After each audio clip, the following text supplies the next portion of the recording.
Folks, Black Star Network is here.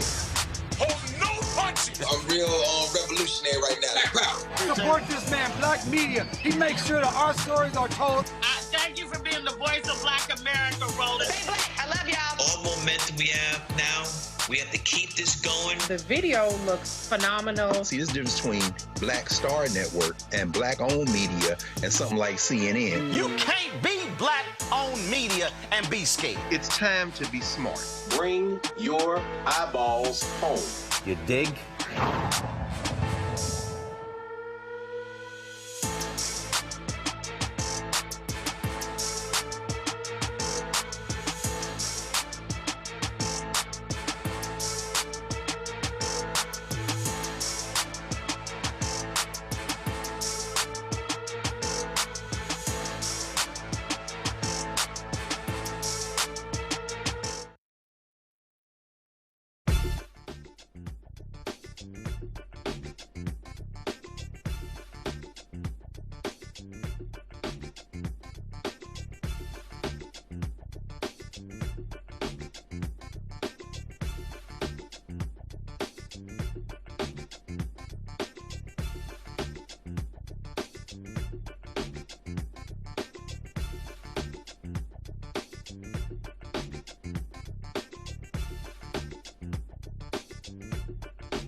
Folks, today is January 19th, 2026, coming up on Roland Martin Unfiltered, streaming live on the Black Star Network. It is the national holiday of the Reverend Dr. Martin Luther King Jr.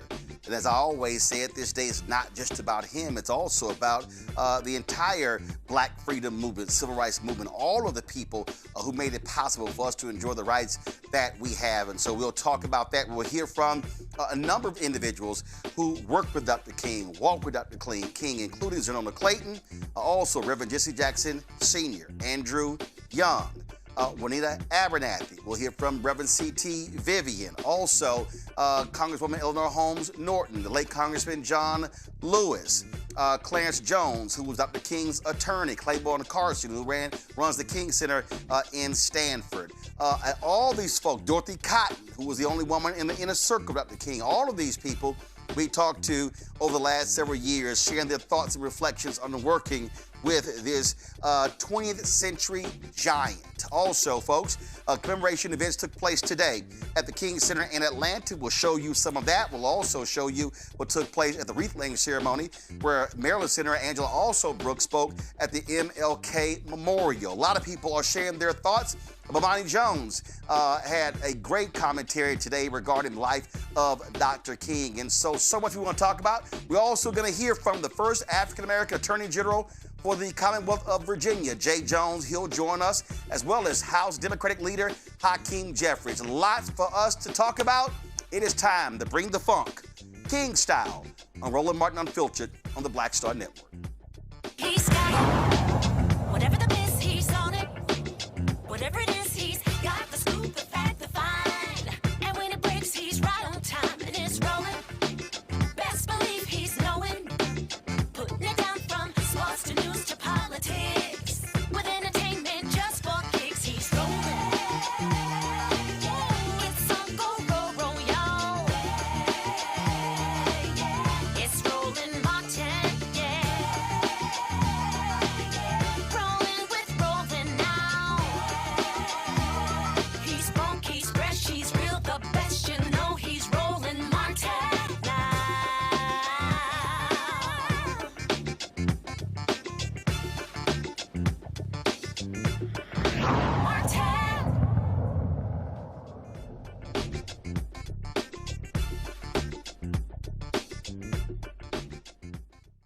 Folks, today is King Day. It's a national holiday for the Reverend Dr. Martin Luther King Jr., of course. We are live today. We focus on this particular day. It's not a day off for us because we want to be able to cover the issues that matter to us on this particular day. Events have been taking place all across the country, not just today, but also this weekend. I was in Dallas on Saturday night speaking to the city of Dallas's MLK Gala. On Thursday, it was in Columbus, Ohio as well. You can see both of those speeches on our Black Star Network app, but also on our YouTube channel. On Saturday, an inauguration took place in Virginia for Governor Spanberger, but also for the first African-American Attorney General for the Commonwealth of Virginia, Jay Jones Jr. And so he was inaugurated. He joins us right now on Roland Martin Unfiltered on this great day. Attorney General Jones, glad to have you back on the show. Having me, and I'm happy to be back as well. One of the things that I first want to say that was a photo that I saw you posted on social media that actually I'm sure was quite emotional for you, and that you were getting dressed for the day, and your mom was assisting you putting on your dad's cufflinks. He, of course, a giant in the legal circles in Virginia, passed away during the campaign. So it had to be quite emotional for you to be thinking about him on Saturday. You know, his presence loomed very large over the day, and my father was my best friend and, you know, someone who I leaned on very heavily over the course of my life and my political career. And, you know, I'm just so proud of his legacy. To be one of the few people in the history of this Commonwealth to have served in all three branches of government. You know, his legacy looms large, and I carry that with me every single day.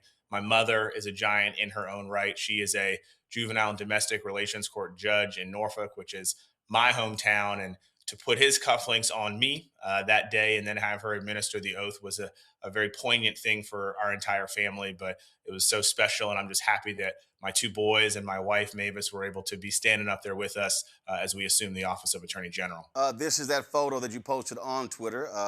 Anthony, go ahead and go to my iPad right here. And the reason I wanted to start with that, because your father, your mother, yourself committed to the law, and the reality is when we think about this day, think about King's Holiday, we have to think about, of course, the commitment to civil rights, and as he said, forcing America to hold true to what it put on paper. And so when you think about the 1964 Civil Rights Act, the 1965 Voting Rights Act, the 1968 Civil Rights Act, which is the Fair Housing Act, and how all three of those today are under attack, as well as the legacy of Dr. King is also under attack from folks on the right.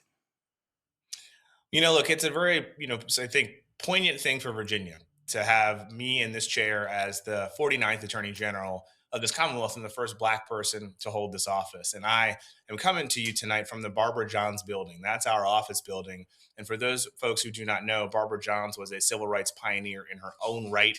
She helped lead the school walkouts in Prince Edward County and helped eventually desegregate the schools here in Virginia and across this country. And in the building, over the doorway, three words have been inscribed in marble: equality, opportunity, and justice. And that is what we are striving to do here in Virginia, to live by those tenets and to live up to the example of Barbara Johns and Dr. King. We know we have a lot of work to do. And my team of exemplary public servants, people who are dedicated to this state and our best interests, have gotten to work so that we can protect Virginians from the federal overreach that we're seeing that makes us all less safe and less secure, to put money back in people's pockets, and to keep our communities safe too. So we're taking their example, we're living up to their values and their ideals, and we're trying to make our communities just a little bit better than they were yesterday.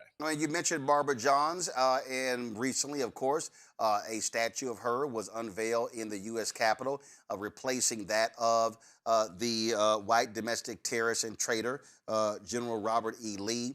And what was so interesting, you had all of these folks, all of these right-wing folks who were just angry and upset with that. How dare they replace this well-known figure with this unknown woman? They were just trashy left and right. And it goes to show you, look, my book, White Fear, I talk about this, White Fear, how the browning of America is making white folks lose their minds.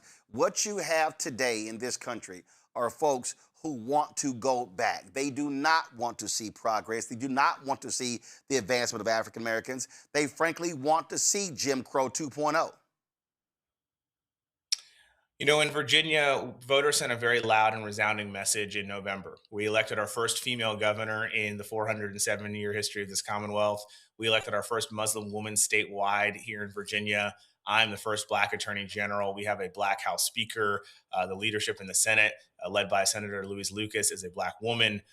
You know, in Virginia, we're charting a new course, and we're trying to make sure that not only do our elected officials reflect our community, but that we are protecting people under the law and fighting against all of this chaos and craziness that's coming out of Washington. As I campaigned over the course of the fall, that is what I heard so much from people, that they are worried about how these policies are impacting their lives day to day, whether it be their pocketbooks, whether it be their communities, whether it be the education system. And that's what I think this new era in Virginia will usher in, are people who are dynamic and who are listening and who are being responsive to the needs of the people here in this state. And I hope that we can be a blueprint for folks across the country about how to be successful, but also how to govern. And we've gotten to work. We have joined lawsuits that are going to protect federal workers here in Virginia, going to protect our health care, and going to protect people's pocketbooks. And I look forward to working with other attorneys general from across the country to make people's lives better, to use the tools at our disposal to put money back in people's pocketbooks, and to really achieve these goals that we talked about over the course of the campaign in 2025. You're the first Black Attorney General of Virginia. Eric Holder was the first Black Attorney General of the United States, and he spoke today at the National Action Network breakfast in Washington, D.C., and he said this, and I'd love to get your thoughts on it. Now, the forces reshaping our country are testing not only our institutions, but our collective and individual capacity to defend the ideals of this nation. And these actions require from all of us, a clarity of purpose that is equal to the rising stakes. We are seeing a sustained effort to eradicate the Voting Rights Act. That is the crown jewel. That's the crown jewel of the civil rights movement and an essential part of Dr. King's legacy. We are witnessing the weaponization of the Department of Justice by the president and his lackeys to silence his critics and to intimidate voters. We're observing Gestapo tactics by federal immigration law enforcement in Minnesota, as well as around the country. You all remember the name Renee Good. You say her name. You say her name. We are experiencing unprecedented mid-decade gerrymandering attempts designed to disproportionately disenfranchise Black and brown voters as the president desperately clings to power like an insecure dictator. There is a concerted effort to resegregate America. But as dark as things may seem now, we must remember that every generation has been similarly tested. Each time, Americans faced really a critical question. Do we sit back and hope that help comes along, or do we stand together and fight for what we believe in? Now, I know the scale of what we're up against can seem overwhelming. State-sponsored attempts at oppression always appear that way. Think about Jim Clark. Think about Bull Connor. Think about Ross Barnett. Think about George Wallace. State attempts at oppression always appear overwhelming. And it's only human to hope for someone else to step in, to pray for a miracle, to pray for a savior, to look to the horizon, hoping to see the cavalry coming to the rescue. But here's the hard truth. There are no reinforcements on the way. There's no miraculous rescue that is coming. We are the cavalry. Attorney General Jones, I wanted to play that because you're replacing somebody, Republican, MAGA supporter who did not defend civil rights. You had the president of the University of Virginia forced to resign over the issue of diversity, equity, inclusion. You had the Trump administration attacking the president of George Mason University. They forced out the first black superintendent at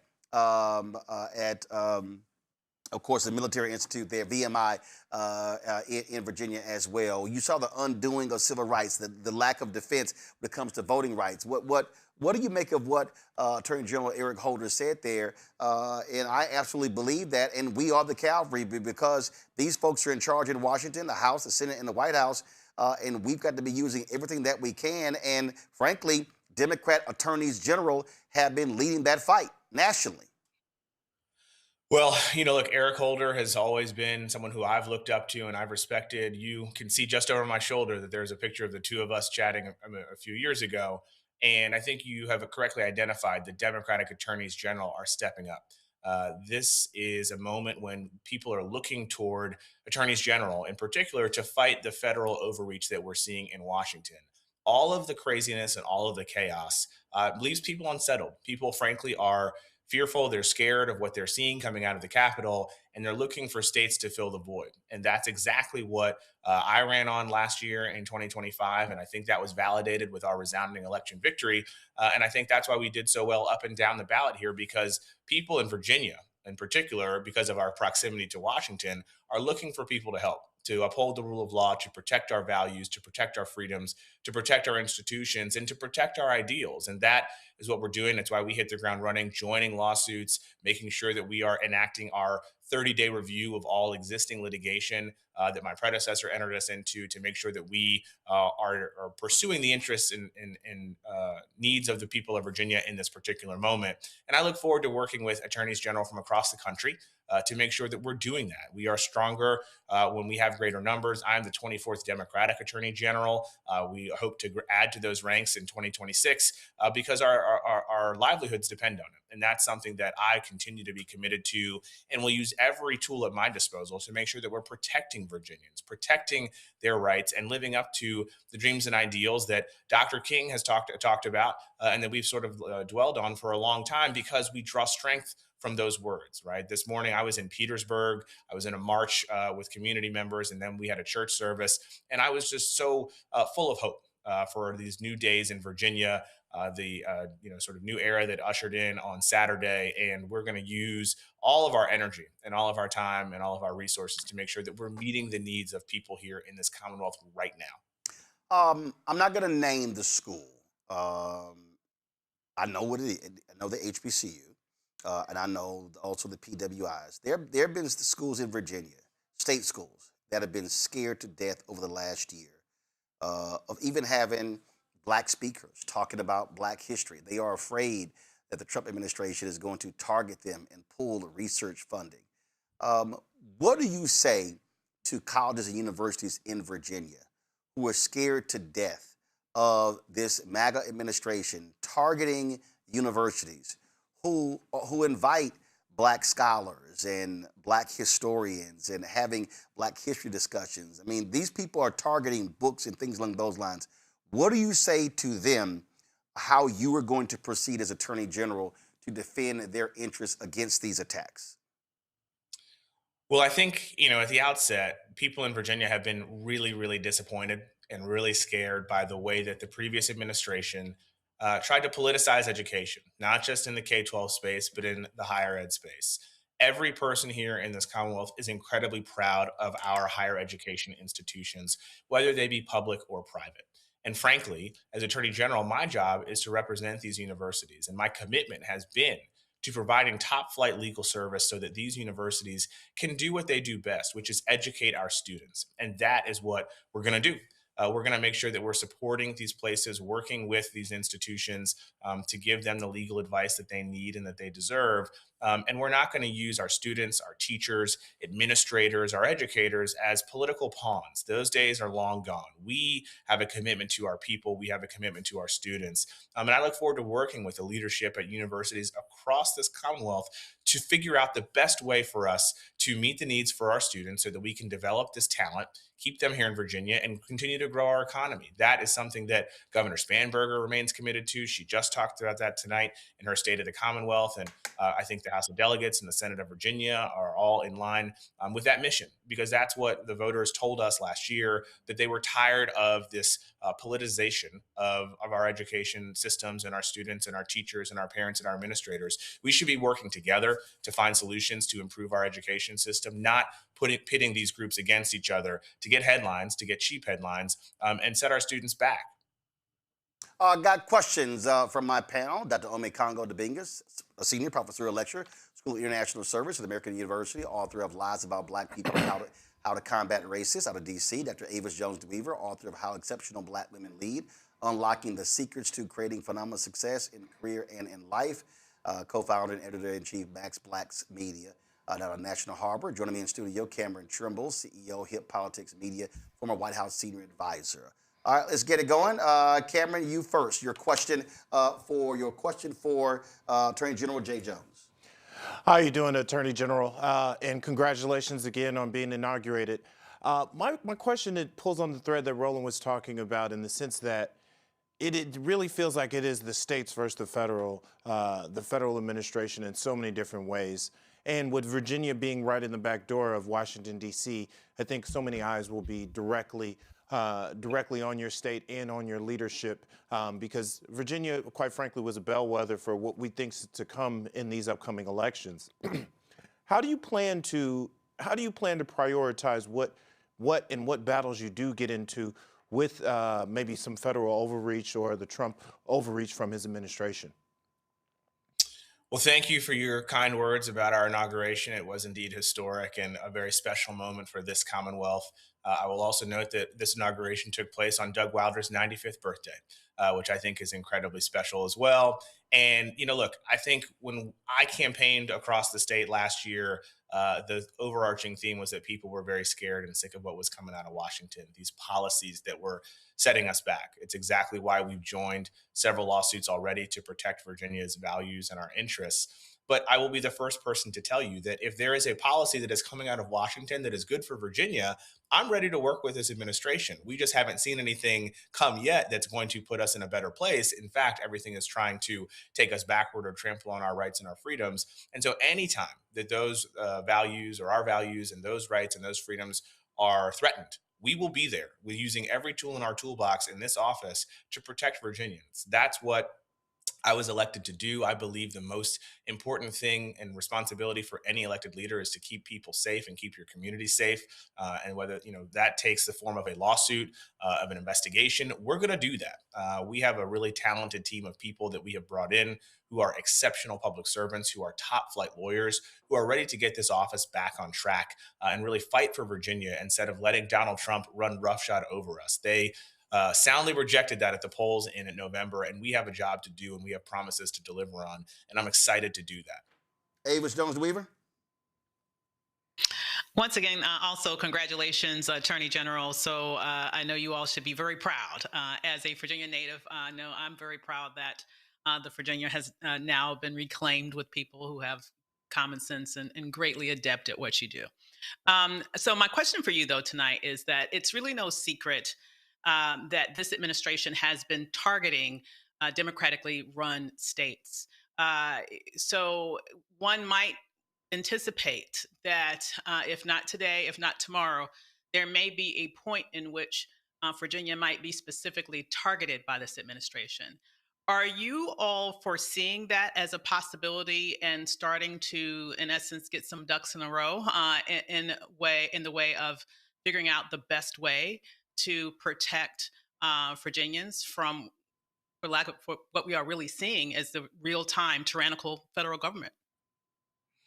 Well, we had a really, really talented transition team who spent 2 months between election day and Saturday getting ready for us to take office. And one of the things that we focused in on was not just the affirmative litigation that we know is out there from other Democratic attorneys general, across the country, but the defensive litigation that may come out of the attacks that we're seeing from Washington. We collaborate very closely with our federal delegation, which thankfully is a majority Democratic with two Democratic United States senators and several wonderful members of Congress like my Congressman Bobby Scott and Jennifer McClellan. And so we stay in very close communication so that we can be apprised of things that they may see or hear that are coming down the line. But we are very prepared to fend off any of those potential attacks, to put Virginia first. I think what you saw over the course of the last 4 years with my predecessor was that he would rather serve Donald Trump than serve the people of Virginia.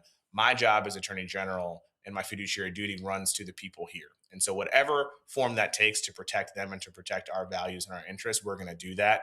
And so, we are girding ourselves for any potential outcome. But right now, we're trying to be aggressive and we're trying to make sure that we hit the ground running, which is exactly what we did to put Virginia back in a better standing after being, I'd say, left behind by the policies of the Trump administration that were sanctioned by my predecessor for far too long. Congo. Congratulations once again. This is just an amazing feat that you accomplished. My question is, what advice do you have as it relates to other Democrats going into the midterms? Because not only did you just clear house as it relates to Democrat election, but the diversity is just so incredible.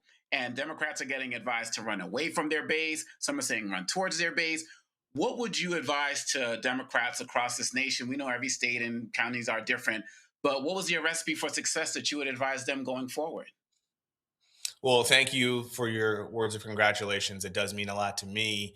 And look, I'll say this. In Virginia, people are obviously very scared of Donald Trump and the policies that were coming out of Washington. But what I think was also very important for us as Democrats is that we had an affirmative message. We talked about the things that our voters were talking to us about, and we were listening. We kept our ears open and our mouths closed, and they talked about affordability. And that's exactly why we talked about how we could use this office to put money back in people's pockets. My career as an assistant attorney general and focusing on consumer protection, I think lended itself to that moment and to this moment where we can use this office to be dynamic and find ways to help people out when they're suffering economically, to keep our communities safe, and to make sure that we're defending Virginia. I think, the president certainly is a presence that looms large in electoral politics right now, but we've got to go one step further, which is to be solutions oriented and mission driven.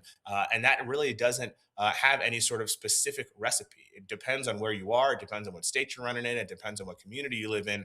But when you bring those ideas and those solutions to the voters, I think they will validate you. And that's exactly what happened in Virginia, where, again, we made history. We have our first female governor. We have our first Muslim elected statewide here in Virginia. I'm the first Black attorney general in the 407-year history of this Commonwealth.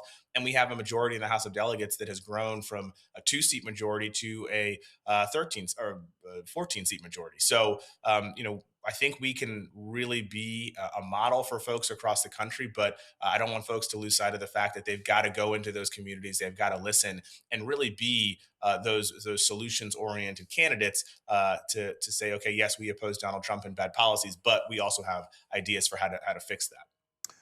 Black Star Network anchor Brittany Noble, your question for Attorney General Jay Jones. Well, congratulations on your first day in office. I want to know more about some of your priorities, some of those top priorities, and then what can Virginia do to support you? Well, thank you for your kind words. And, we were able to hit the ground running at 12:01 on Saturday, joining lawsuits that are going to protect our federal workers from those illegal mass layoffs last year, that are going to protect people's pocketbooks by joining the lawsuit that was trying to dismantle the CFPB, and joining lawsuits that are going to protect healthcare and education here too. Virginia was put in a bad spot because the president was basically doing whatever he wanted to harm Virginia citizens because he had an attorney general who was going to do whatever he said. That's not the case now. There is a real opportunity for us to get Virginia back in the game, to be a leader in this space as well. And I'm looking forward to doing that. Like I said, we've assembled a really diverse group of people and talented individuals who are ready to help. And that's something that I think Virginia should be very proud of. We're going to continue to focus on protecting against federal overreach. We're also going to continue to focus on keeping costs low, making Virginia more affordable, finding every possible way to root out waste, fraud, and abuse, and to make sure that we keep our communities safe. Those are the things that voters talked about over and over and over again, and we listened. And so now we've got to put those campaign promises into practice, and we've already done that. And there's more to come, which I'm very, very proud of and very excited about. Hopefully, people in Virginia will continue to share their concerns with us. We are here to listen, and I want them to know that we will be meeting them where they are. We're not just going to sit up here in Richmond and keep to ourselves. We're going to be out in the communities, rolling up our sleeves, making sure that we're finding ways to be dynamic and to use this office to take on challenges that they see. And it doesn't matter if you live in Norfolk, if you live in Southwest Virginia, if you live in the Shenandoah Valley or Southside or Northern Virginia, our office is here to help. And we will be there. We will be present. We will be visible. And hopefully it's something that Virginians can finally be proud of. All right. Virginia Attorney General Jay Jones Jr., I certainly appreciate it. Thanks a bunch. Thank you very much. I'll see you guys next time. Indeed. All right, folks, got to go to a break. We come back. We'll hear from Bernice King, Martin Luther King III, talking this day on the federal holiday of their father, Reverend Dr. Martin Luther King Jr. You're watching Roland Martin Unfiltered right here on the Black Star Network.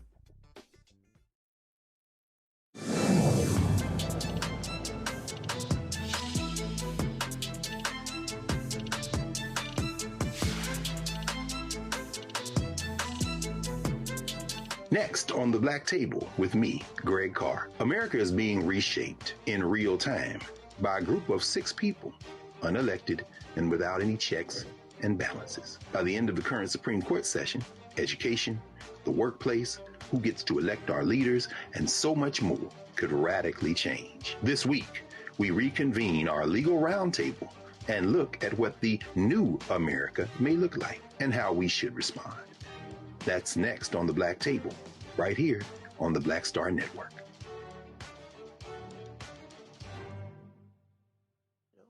So Martin Luther King. Now, for Martin Luther King, who was the main warrior for the black people, as far as I'm concerned at that time, you know, I wasn't as surprised that they killed him as I was when they killed Malcolm X. You know what I mean? I wasn't as surprised because Martin was into a lot of stuff that a lot of people, bigots, hated. Mm-hmm. He was a marked man. I didn't expect it. I was hoping that it would never come to that, you know what I mean? But it did not surprise me because of who he was and what he was doing, you know. Horrible day. Horrible, just, oh man, here we go again.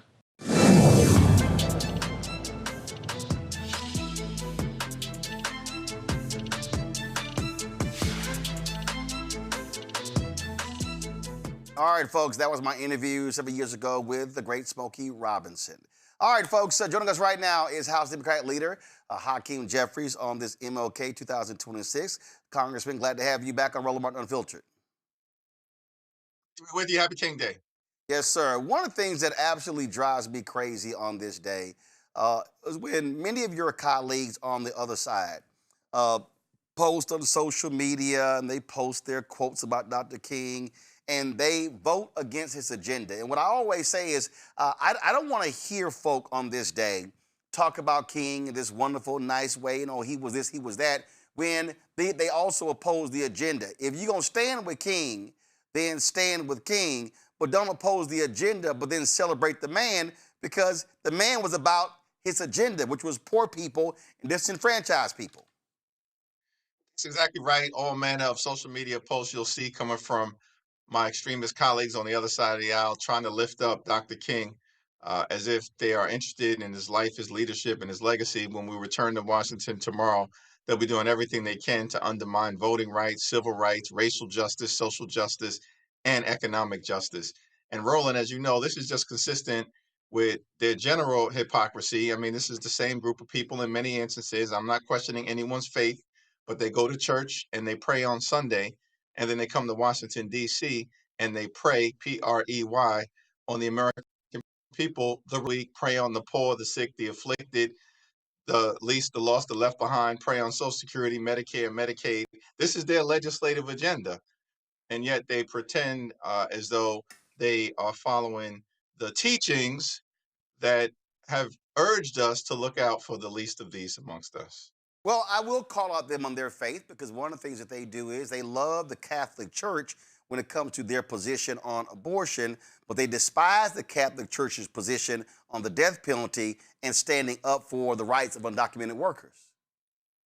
I think there's no doubt about that, and we see this in so many different areas. Listen, we, as Jim Clyburn says, he's a Matthew 25 and 35 Christian. And that's what our faith teaches us. I grew up in the Cornerstone Baptist Church, and we're going to continue. Dr. King, of course, was a great civil rights hero and leader. He was a Baptist preacher, and it was his faith that drove sort of the mission that he led the country on, which was incredibly successful. But now we know that that mission is under full and complete assault by Donald Trump and his henchmen, and we're going to have to do all we can to fight through the trials, the tribulations, and the turbulence so we can come out stronger as a country on the other side. I have said since the inauguration that we have a massive effort going on when it comes to MAGA to defund Black America. They are attacking academics, they're attacking health, they're attacking nonprofits, they're attacking the economic infrastructure, they're attacking the civil rights infrastructure. This Louisiana-Cali decision could wipe out 1/3 of the Congressional Black Caucus. It could take out numerous Black state senators, state representatives, county commissioners, city councilmen, school board members all across the South. And the Republican Party, that's what they want. They are afraid of Black political power, and they are attacking all of this because they want, frankly, Jim Crow 2.0. I've often observed that while Jim Crow may be dead, he's got some nieces and nephews that are alive and well, running around the country trying to seize power. We want to move the country forward. They clearly are trying to turn back the clock. We want to bring people together. They are regularly trying to tear us apart. And we, of course, have always believed in truth and reconciliation. These extremists want to erase Black history, erase civil rights history, but we're not going to let them do it because Black history, we know, is American history. And we need to lean into that history now more than ever. The lessons that we learned from Dr. King, from John Lewis, from Fannie Lou Hamer, from Rosa Parks and others, they showed up, they stood up, they spoke up for what they knew was right to try to make this country the best version of herself. They had the character, the courage, and the conviction to face down Jim Crow, vicious racism, and authoritarianism in the Deep South. But now, of course, you got some people within this administration, inspired by the person who actually is sitting at 1600 Pennsylvania Avenue, who want to rip away all of the progress that has been made. We cannot let it happen. We're going to make sure that there are free and fair elections in November. And because there will be free and fair elections in November, we're going to make sure we take back control of the House of Representatives. Well, Donald Trump the other day said that the Civil Rights Act was hurtful to whites in this country. I gave a speech to the city of Dallas MLK Gala on Saturday, and I made this statement. Anthony, go to my iPad, and there's a guy who's running for Congress, last name Zishan. He actually posted this on his social media, and I said, are you going to stand with Dr. King, or are you going to stand with someone that wants to be a king? And that's what we're dealing with. Donald Trump has no respect for Congress. He has no respect for laws, no respect for the judiciary, no respect for anything. He told the New York Times the only thing stopping him, he said he can do whatever he wants. The only thing stopping him is his own morality. And so he has no respect whatsoever. And so what do you say to people in terms of how Democrats are going to counter him and that MAGA agenda this year in 2026? And what should folks be focusing on in these primaries and, of course, the general election? What's important to us, you've got affordability and you've got accountability. On the affordability side, listen, Donald Trump was able to lie his way back into office by promising that he was going to lower costs on day one. Costs haven't gone down. costs have gone up. Life is more expensive in the United States of America. Trump tariffs are imposing thousands of dollars of additional costs, and he's done nothing to lower the high cost of living. We'll focus on that to try to bring about a country where when you work hard and play by the rules, you can live a comfortable life, an affordable life, and a good life. And we define that clearly: good paying job, good housing, good health care, good education for your children, and a good retirement, which means keep your hands off Social Security and Medicare. At the same period of time, there's got to be accountability. Congress, as you know, Roland, you talk about this often, is not supposed to be a rubber stamp for the president's extreme agenda in this case, but a check and balance on an out of control executive branch. Now, even though we're in the minority, we've been governing in many instances as if we were in the majority, including earlier this month, forcing an up or down vote on a straightforward extension of the Affordable Care Act tax credits for 3 years, and got 17 Republicans to join with every single Democrat. Our view is that we have a broken healthcare system. We've got to fix it. We got to roll back the cuts that they've made to Medicaid, roll back the cuts that they've made to nutritional assistance. They literally rip food out of the mouths of hungry children, seniors, and veterans. And they did that as part of their one big ugly bill so they can enact massive tax breaks for their billionaire donors. We're going to focus on everyday Americans, working class Americans, and middle class Americans. A couple more minutes left, and I'll ask you this here. What African Americans are also asking is, in terms of, let's say Democrats regain the House in November. Let's say you win that back. Black folks are saying, hey, how are you going to speak to our agenda? The reality is you need significant black support in a lot of these congressional races, especially these U.S., also on the U.S. Senate side, races in Georgia, in North Carolina.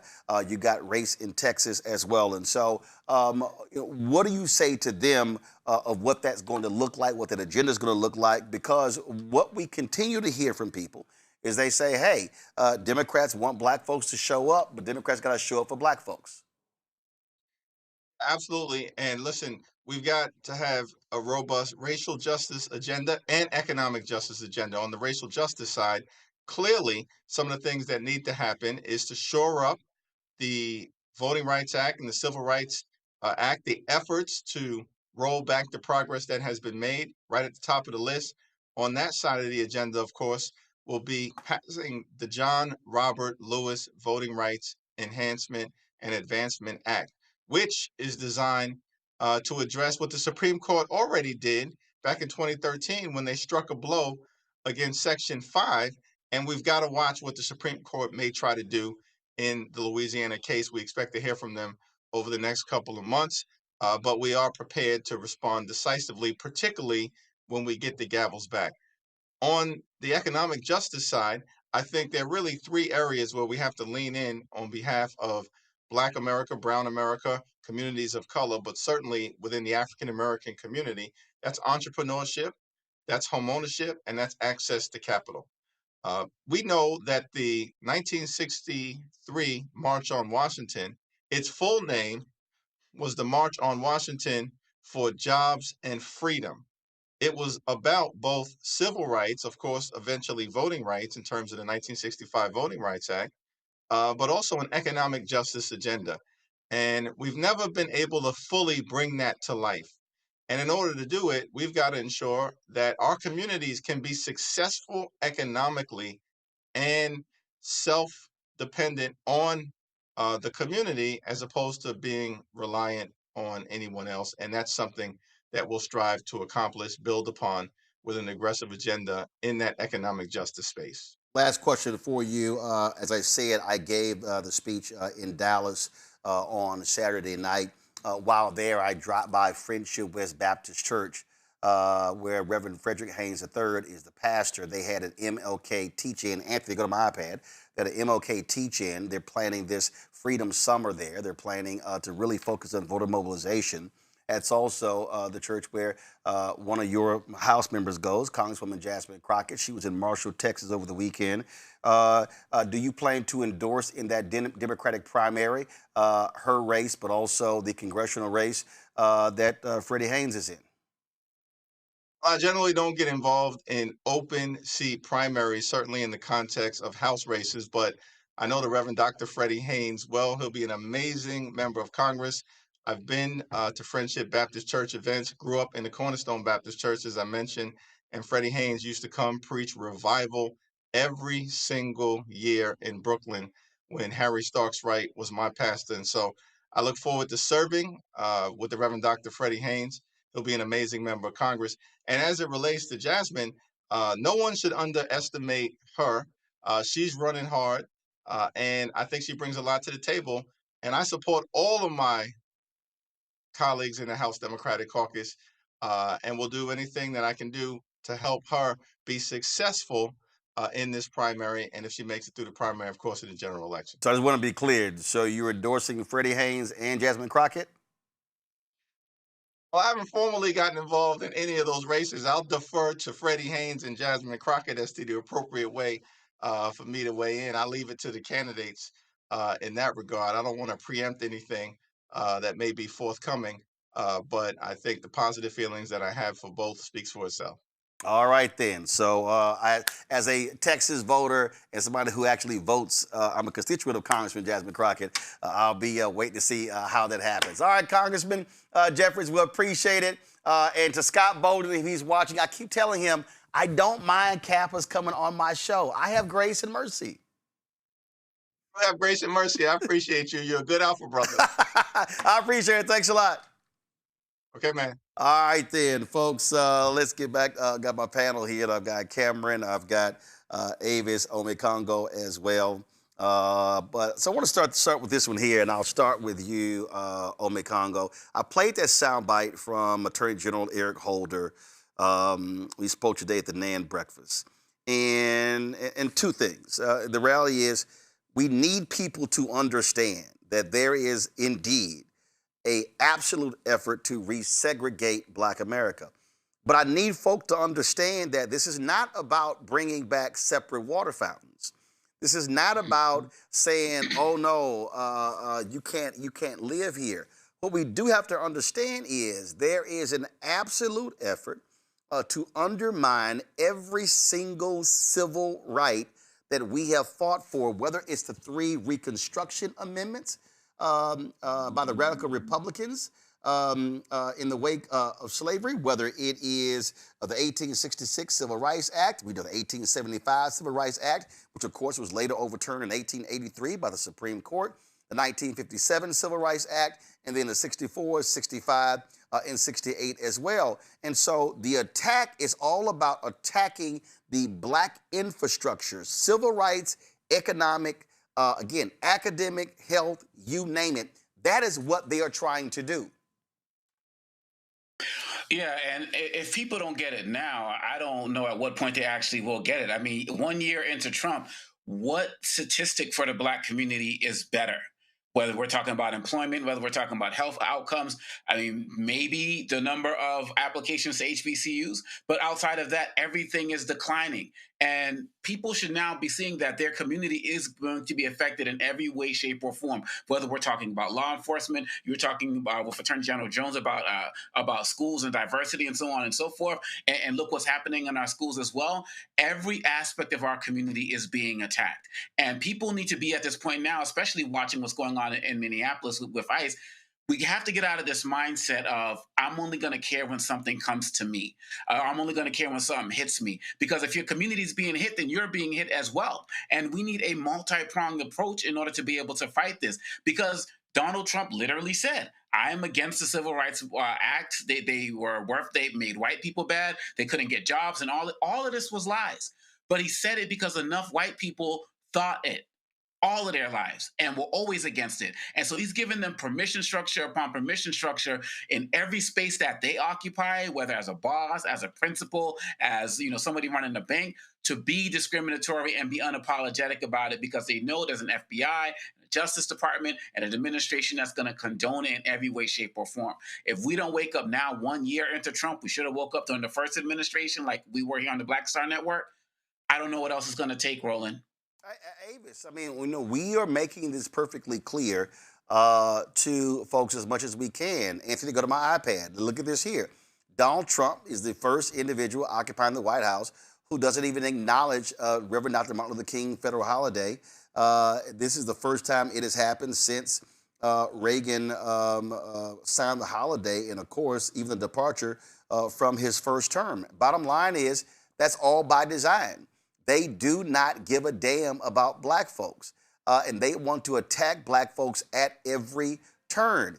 And black folks had better wake up, and I'm sick and tired of hearing these black folks who say, oh, I'm gonna sit, I'm tired, I'm gonna sit out, I'm gonna stay on the sideline, all this sort of crap. They are coming after your ass as well. And so I don't care whether you're on the corner, I don't care whether you're in the C-suite, I don't care whether you are blue collar, whether you are white collar, whether you got a degree or not. We see they are coming after black America, period. Absolutely. And they have already come after Black America. This is not just a future projection conversation. You are one of the few spaces, Roland, you have one of the few spaces that have shared in real time all of the actions that this administration has already taken to rip away our civil rights infrastructure. In fact, what I find very interesting, we're hearing about the anniversary of unfortunately, his first day in office in terms of his inauguration, and we were at the top of the list of who he was looking to attack. Before they had any ICE raids, he was sitting there signing executive orders that was completely obliterating our advancements in civil rights in a number of different ways.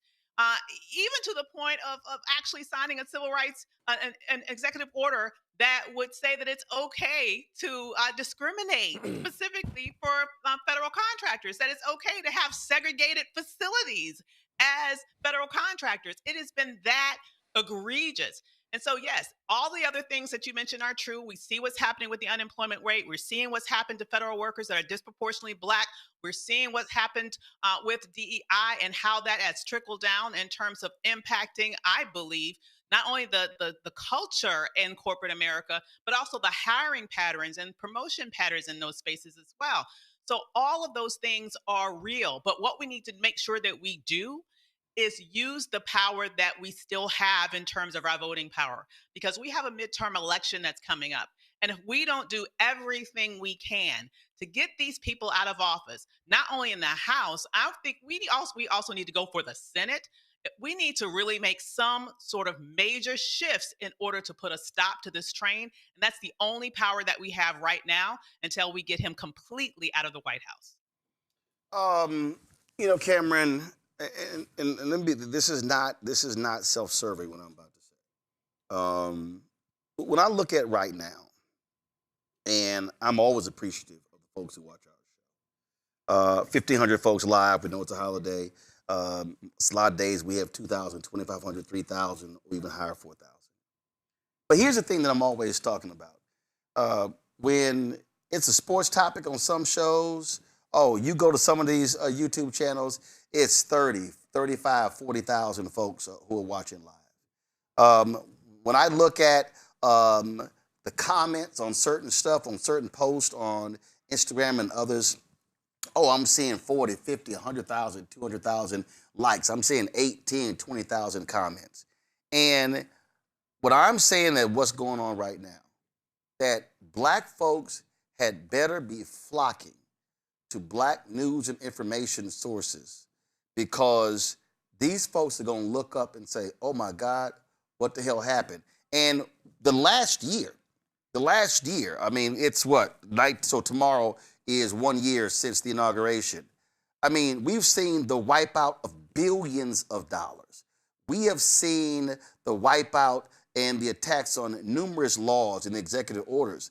And I'm seeing Black folks walking around clueless and going, oh my God, I didn't know those things were happening. I'm like, yeah, because you watching the wrong shit. Millennials, Gen Z, Gen Alpha better realize that what they are trying to do, they are trying to wipe out a future for millennials, Gen Z, and Gen Alpha if you Black. I agree, Roland. And there's two stats that I wanted to bring up to kind of address that. Just today, Axios put out an article around how Gen Z is not being taught and being disconnected from the civil rights era, because more than half of the states don't even require you to teach about civil rights. So there is a whole generation that is coming up that won't even appreciate and understand what's happening with civil rights, won't appreciate and understand what's happening with Martin Luther King Day in those tenets. And so that is a generation that is coming up, and there's just uneven education there. And then the second thing is like the media landscape. I know you mentioned in terms of you just had like that Drewski skit that went crazy talking about black pastors. That gets hundreds of millions of views because there's some comedy in it and social commentary. People are talking all about that. But when things that are actually affecting the community, you don't see the same kind of reverberation and reaction videos and things to that nature. I think part of it is the fact that people are looking for some escape. I just think, quite frankly, people are just looking to get away and get some sports and some escape. Here's my whole piece. I get the escape part. But what I need them to understand is that what's going on while they are escaping, the other side is literally obliterating. And you can escape for this moment, but then when you bring your ass back, you can be like, Armageddon happened. What happened? Because you were busy escaping. But then also you got to look at the coverage and the way we get information right now. It has to be so much more intentional, because when you've got CBS News essentially co-opted with the elephant, you got some of these different. Okay, but it is intentional. But the people who are being most impacted, they've got to be intentional. And all I'm saying is I need folk to realize that what they are trying to do today is to impact Black America for the next minimum 50 years. If you are a 20-year-old today, they want your ass jacked up minimum till when you're 70. See, so I need people to understand, this ain't about, oh, this thing could change in the next election. No. This is Project 2025 and Project 2026 and Project 2027 is about enacting an agenda that is going to absolutely curtail and derail Black America for minimum the next 50 years. That's what they're trying to do. And I just think there are a lot of people who are Gen X, Millennial, Gen Z, Gen Alpha, who don't realize what is really happening right now. And I think what we got to do is we got to simplify it for people. Unfortunately, I wish people could get more information and be able to handle some of that. But the public has often been able to focus on one or two topics. And I think we just got to simplify it here on your network and other places of like, this is what you have to lose, and not just at a large state. We always say Black people are being set back. But what does that actually look like in a money sense? What does that actually look like in a job sense? What does that actually look like in a policing sense? And then kind of what's going on in Minnesota and things of that nature. When it's brought to our doorstep, we saw how we reacted with George Floyd. I'm not wishing on any of those types of things to happen, but I think that kind of stark contrast, that kind of real shock, violence, those types of things are what wake us up. Well, I tell you what, you can't holler be woke, and then you need something else to wake you up. And that to me, Omekongo, is really what folk have to understand. And again, I'm saying the onus is on everybody. I'm saying that if you're a Gen X and you've got children and you've got grandchildren and you've got nieces and nephews, you need to be saying, where are you getting your information from? And if they say TikTok and Instagram, well, who are you following on TikTok and Instagram? If you getting your shows from certain radio shows, well, what's the radio show? What are they actually talking about? What are they feeding you? Because what we are dealing with right now, is a very surgical attack on Black America. And I'm telling you right now, it can't just be baby boomers and some Gen X who gets it. Black folks had realized, and when people say, oh man, that voting stuff, guess what? The reality is, when you do vote, there is one way where you can knock these folks out, is to throw them out. And that only can happen at the ballot box. Look, well, we can show up to as many protests as possible as people want, but as Bayard Rustin said, he said, we protested because we didn't have the right to vote.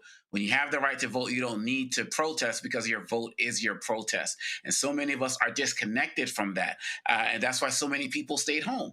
And what you talked about with the information sources is also important because, going to what Cameron said and what you said last week, Roland Martin, is really, I've been posting about this. You're saying they turned Dr. King into a bobblehead, right? You have the people who know about the civil rights movement because they lived through it. You got guys like me who were born after it, who got the diluted version of Dr. King, the I Have a Dream, never play the other parts of the mountaintop speech like you talk about, that talks about everything else. And now, as Cameron's point, you got this new generation that is getting nothing. Even in the states where it's allowed to be taught, they're still not getting enough. And so that is why it is important for all of us to do exactly what you said. Fine, you're going to follow this guy on TikTok, but you got to follow Black Star Network or any other outlet that's on these spaces. We have to direct them to these spaces. The newspapers we read, most of them are gone or in some online space. And so if we don't know where the spaces are on Facebook and Instagram and other and fan base, which is, doing a lot of this work, we have to find it and show it to them. Because a lot of the kids, they will listen if they're steered towards something. But a lot of us have this mentality, oh, they just don't care. They just want to play music and go party. Many will listen if we don't give up on them. You know it all the time, Roland. You run into middle school students, high school students who listen to you or listen to you in the car with their parents. We can't give up on this generation because there's already a whole infrastructure pulling their attention in the opposite direction, which is away from our history and away from our culture, which makes it easier for them to undermine us. And we have to keep fighting that. So, Avis, the article that Cameron referenced, it was an Axios article. This is what it was. The civil rights era is losing its grip on young Americans. It says the civil rights era is no longer the central reference point for how many young Americans understand race, justice, and power, a generational shift reshaping politics, education, and activism in the U.S. Well, first of all, duh. I mean, let's be perfectly clear. If you talk about the civil rights era, officially, if you will, you're talking about December 1st, 1955, Montgomery bus boycott through Dr. King's assassination. Could bring it back a year, Brown versus Board of Education decision. So that's 1954, including also August 28th, 1955, the heinous lynching of Emmett Till. So you could say Brown versus Board of Education is 54, going through 68. That's, of course, 14 years.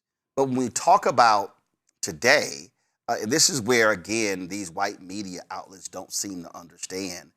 They want to skip over Jenna 6. They want to skip over Trayvon Martin.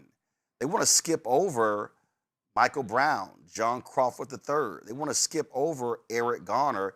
And then so basically how they want to frame this, they want to frame this as civil rights era and then George Floyd.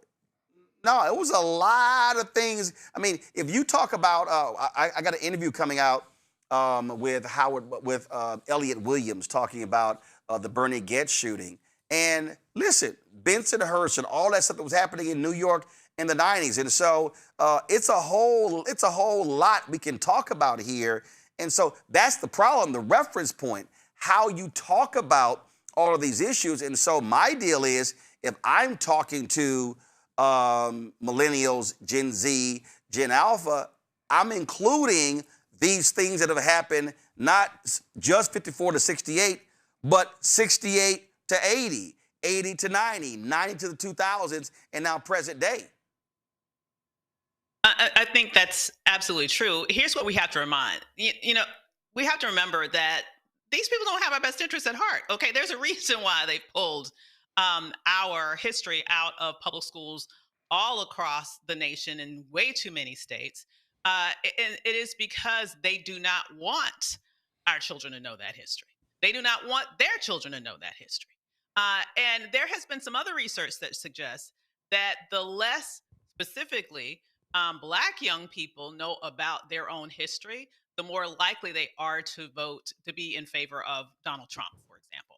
So, when we are detached from our roots, we are very easily swayed. We're very easily brainwashed. We're very easily sort of manipulated as a tool to be used for our own destruction. That's number one. Number two, I think it's very important that Black people then understanding that take up the mantle to be able to organize to teach our own children.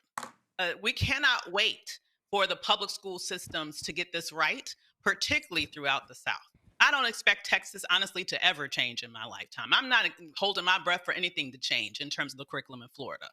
But Black families in Florida and Black families in Texas and all over can get together and organize Saturday academies and teach our own history, because that's what we need to do.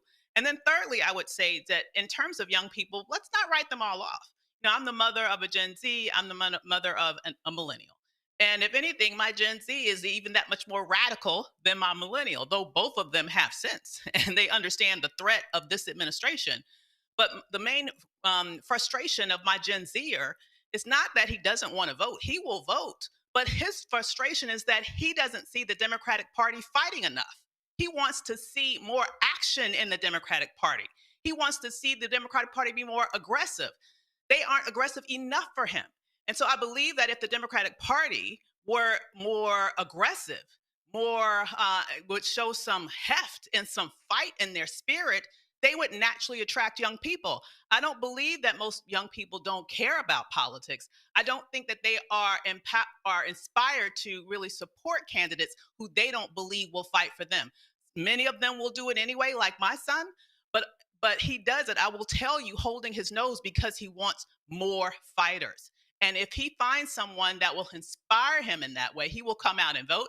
And it's not just him. If you look at the Mamdani election, when you saw the overrepresentation of young people voting, it is because, I believe, not just because of this issue of affordability. I think it was also because they saw a fighter in him. And that's something that the Democratic Party needs to replicate writ large. But here's the thing, Cameron, that first of all, I absolutely agree with what Ava says there.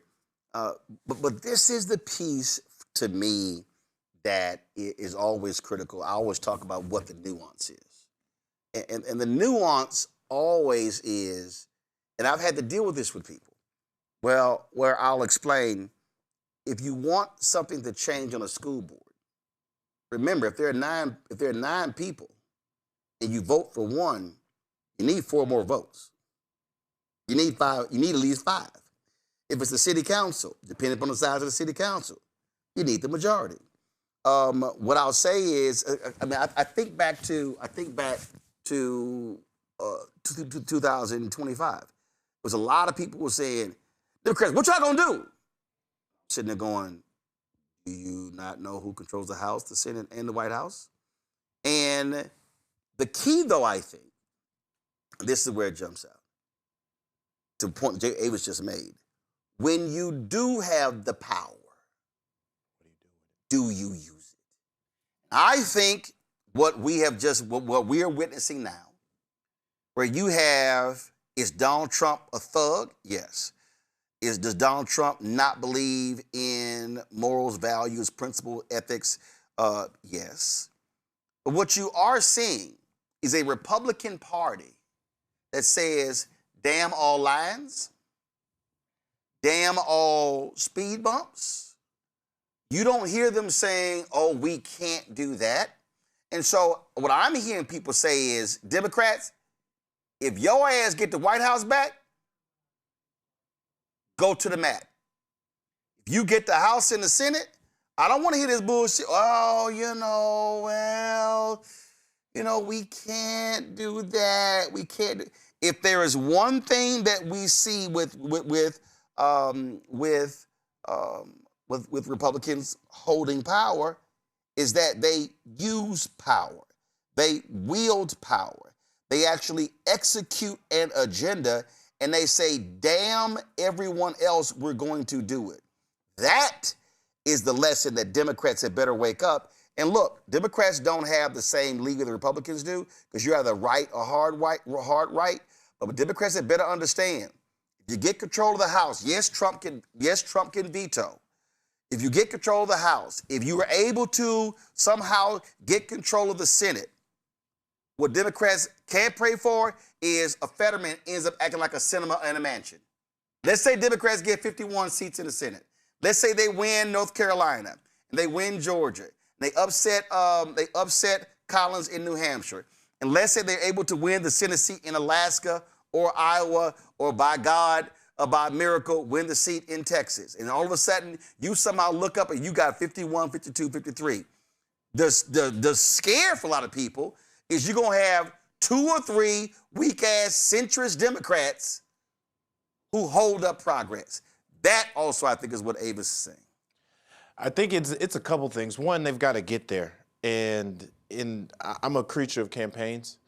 And the campaign rhetoric, even when you hear it now, or the rhetoric you saw during the government shutdown started to build up, and that energy started to build up. But people are not voting for people who are non-fighters. If you were not coming out saying these things, right? Like the norms be damned.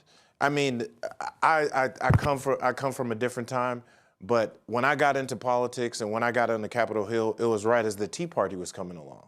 And I watched how that first year pre-Tea Party and post-Tea Party, how so many of those norms are thrown out the window, and you still had so many of a contingent of both Republicans and Democrats who said, hey, we're working and we're going to still try to be bipartisan. We're still going to talk to the American people as if it was pre-Tea Party times. Pretty soon they caught up and they realized that wasn't the case. I think what we have to learn, and this is not just Democrats, this is just a people thing. If people do not see you fighting and see you throwing out those norms, seeing you name people, see you name what you're going to do, consistently fight back. The reason why the Jasmine Crockett's and the Gavin Newsoms have at least been getting so much energy online is because they're with the times. They're using culturally relevant language. They're speaking directly to people, and they seem to be fighting. They're both leading with policy, leading with attitude, leading with energy, and they're leading with laughs.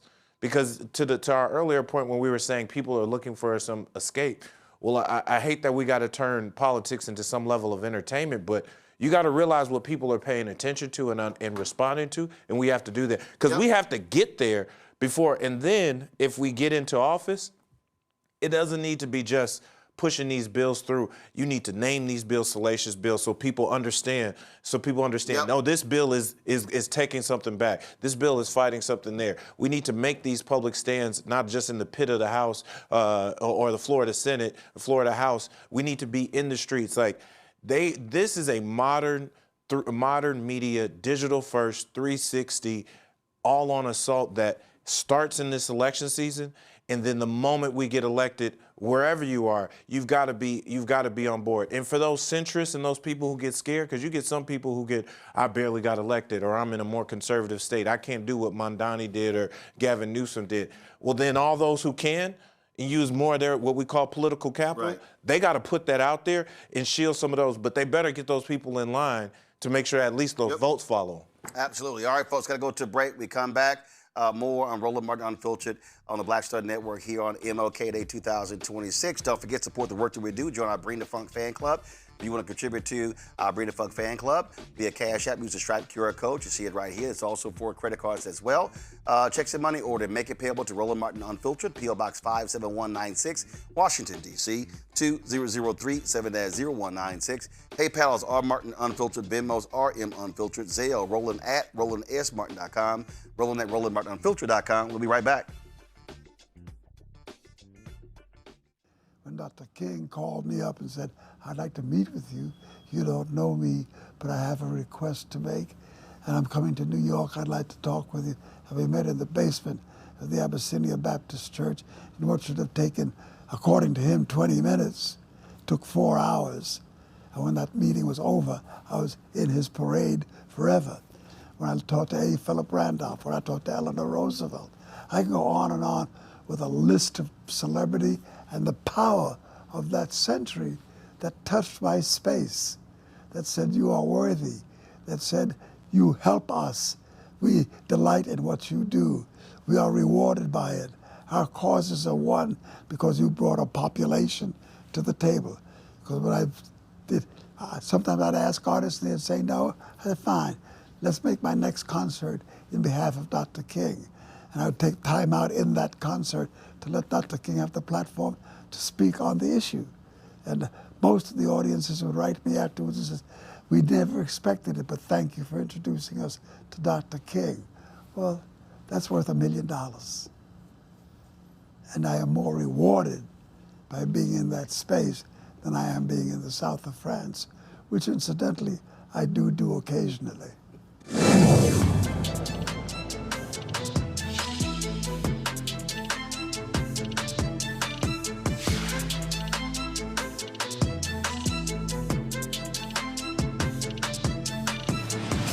Said the quiet part out loud. Black votes are a threat, so they erased them. After the Supreme Court gutted the Voting Rights Act in 2013, Republican legislatures moved fast. New voter ID laws, polling place shutdowns, purges of black voters from the rolls. Trump's Justice Department didn't stop it, they joined in. In 2018, his DOJ backed Ohio's voter purge system, a scheme that disproportionately erased black voters. Their goal, erase black votes and political power. Yeah, that happened. These are the kinds of stories that we cover every day on Roland Martin Unfiltered. Subscribe on YouTube and download the Black Star Network app. Support fact-based independent journalism that centers African Americans and the issues that matter to our community.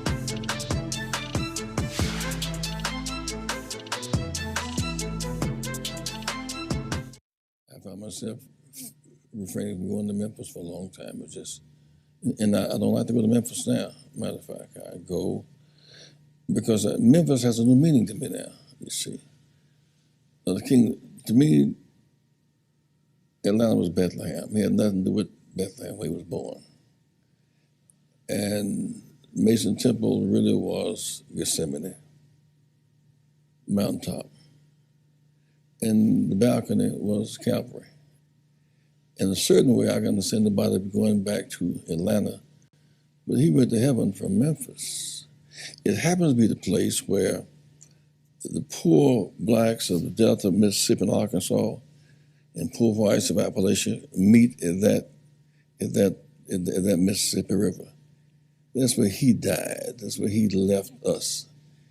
And there's still a story to be told about when blacks from the Delta of Arkansas and Mississippi and who picked cotton and coal miners who dig coal from find common ground, there will be a New Jerusalem, so to speak. So there's not to be said about Memphis as not just a place where he was killed, but as a resurrection site, because the resurrection does not take place far from the crucifixion. Memphis has lots of challenge, and there's a new kind of South now. You couldn't have had the Memphis Grizzlies behind the cotton curtain had we not been successful. Atlanta Falcons, Dallas Cowboys. You couldn't have had Toyota, Mississippi had we not been successful. We pulled down the cotton curtain and built a whole new world, a whole new South, which laid groundwork for many new things in America. So his blood fertilized the soil and created a whole new dynamic in American politics. All right, folks, Reverend Jesse Jackson Sr. there for an interview we did just a few years ago. Today, events took place all across the country here in the nation's capital at the NAN breakfast. We caught up with the MLK III. This is what he had to say on this day, the federal holiday for his father, Reverend Dr. Martin Luther King Jr. This is a very critical time. I would like to be able to say that we had achieved the dream that my father envisioned and shared for the nation, my father, I should say, and mother. Unfortunately, that is just not true. It does not mean that we cannot. There still is great potential in our nation, in our communities. There's great potential all over. And what I hope people can find is again, I said earlier, out of the mountain of despair, you got to find a stone of hope so that we can lift people. This is a time of lifting. It's challenging in this nation and in this world where we are at odds from a war standpoint, potentially from a war standpoint. where we're at odds because of immigration. That is an issue that should be resolved. But it's how we've chosen to resolve it, which is the challenge. At a time when medical prices are going up, people have to decide if I'm going to pay for health care, if I'm going to pay for food.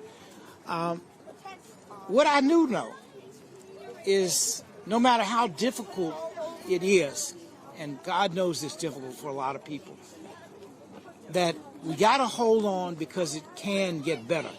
My dad, my mom, my family, hopefully we are showing the nation that endurance overcomes. I mean, there was no Civil Rights Act before 1964. There was no Voting Rights Act before 1965. There was no fair housing legislation before 1968. But because my dad and his team and many of us around our nation endured, today those things are barely in place, although there are some who are trying to turn the clock back. We cannot allow that. It is, the government is supposed to be for the people, we the people. When we the people stand up, and I must add in nonviolence, Dad's model showed that we can overcome. Folks, Maryland Senator Angela Alsobrooks, first of all, he was speaking there at the MLK Memorial. The MLK Memorial Foundation, the Memorial Foundation, they have an annual wreath-laying ceremony there, and we, of course, stream that live. Here is Maryland Senator Angela Alsobrooks, who was the keynote speaker there. We must fight even harder to protect what is right.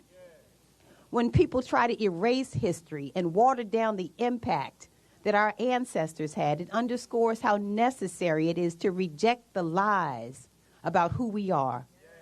When deceivers spread false portrayals, hoping to divide a nation that simply wants this nation to live up to its creed, it's essential that we push back against this tool that keeps the unheard muted by injustice.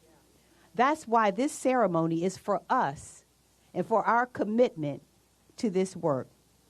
King's legacy doesn't just live in his words. It's kept alive through what his words inspire us to do. Because we can say injustice anywhere is a threat to justice everywhere, but do we move as if we believe that's true? Do we turn a deaf ear to someone's call for justice if it's inconvenient to our comfort? Do we settle for a society with violence and substandard living conditions in neighborhoods? Do we ignore the persistent economic inequality in our nation? Or do we fight for an economy that's equitable and provides opportunity for all Americans? Are we satisfied with a legal system that can be weaponized against the least of us? Or do we keep fighting for a system that treats everyone fairly? Do we relax in the knowledge that our own rights aren't being suppressed? Or do we push back on the inhumane treatment of those from a different background? Dr. King's words endure, but sadly, so do some of the threats to justice that he fought against. Even now, there are people being targeted and terrorized for answering the call for justice. It's a solemn reminder that there's still more work to do. But it's also our motivation, because somewhere, someone is still holding hope that help is on the way. The call for justice still stands, so the work of this movement still lives on. No abuse of power can kill it. No assault on democracy can suppress it. And it's on us to carry it forward. Carved into this very monument, there's a quote that I love from Dr. King's Nobel Peace Prize acceptance speech that says, "I believe that unarmed truth and unconditional love will have the final word in reality. That is why right, temporarily defeated, is stronger than evil triumphant."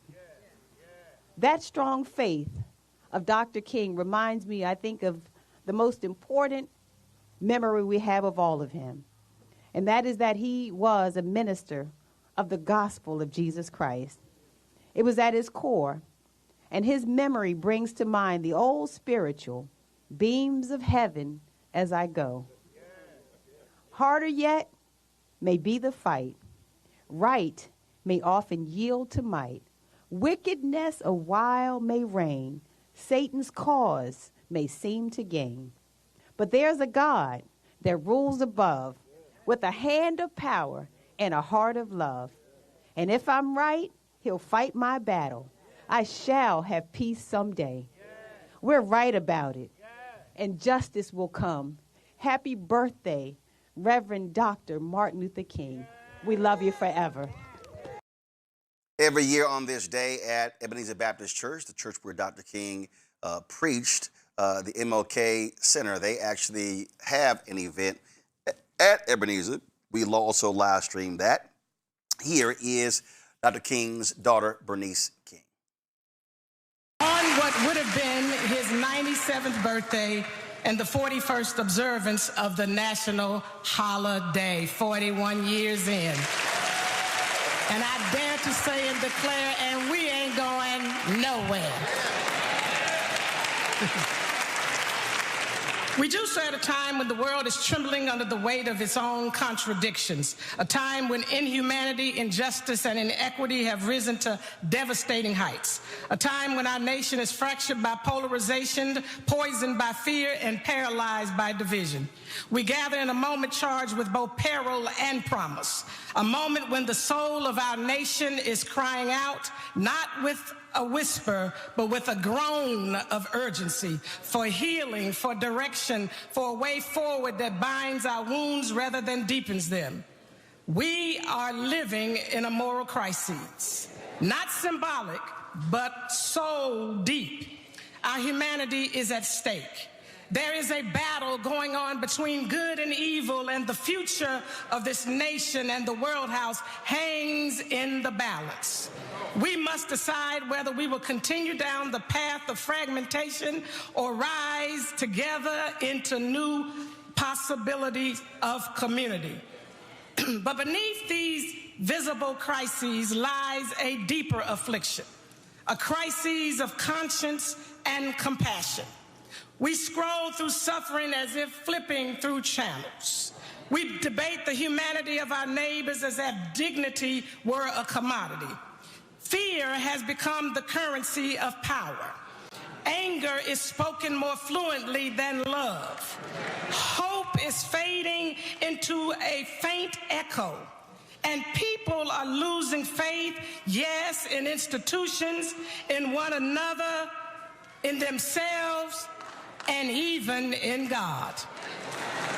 We're divided not only by ideology, but by imagination, unable to imagine a future together. This moment demands more than memory, it demands movement.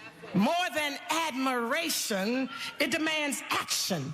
More than commemoration, it demands commitment. Because the forces tearing at our shared humanity are not waiting. Nationalism, extremism, and imperialism are not waiting.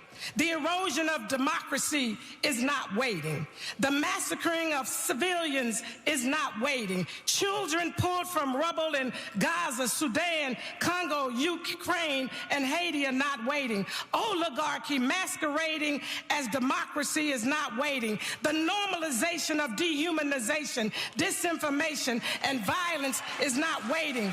Wars raging abroad and in our streets are not waiting. Economic inequality widening day by day is not waiting. Climate disasters devastating homes and hearts are not waiting. Human rights norms being ignored or selectively applied are not waiting. So neither can we wait.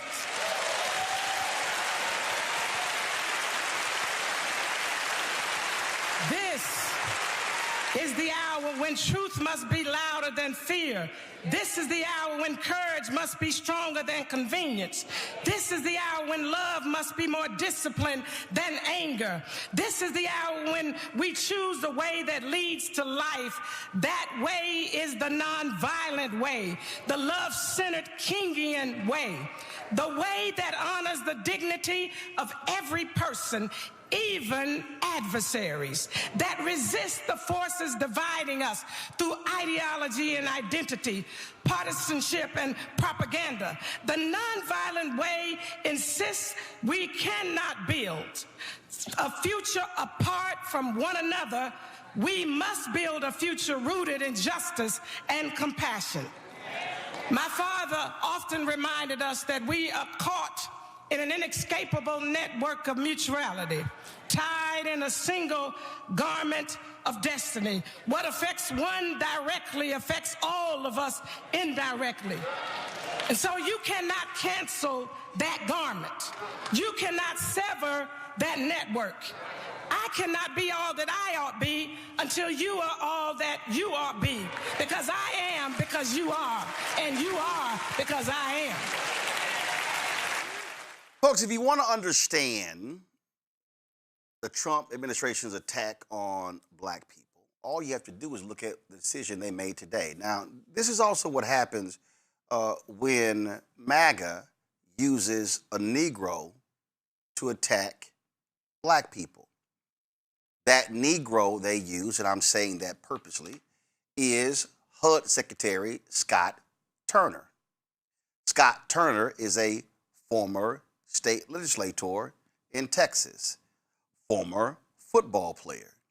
And so today, on this day, now let me set this thing up for y'all. Now remember, Dr. King was killed April 4th, 1968.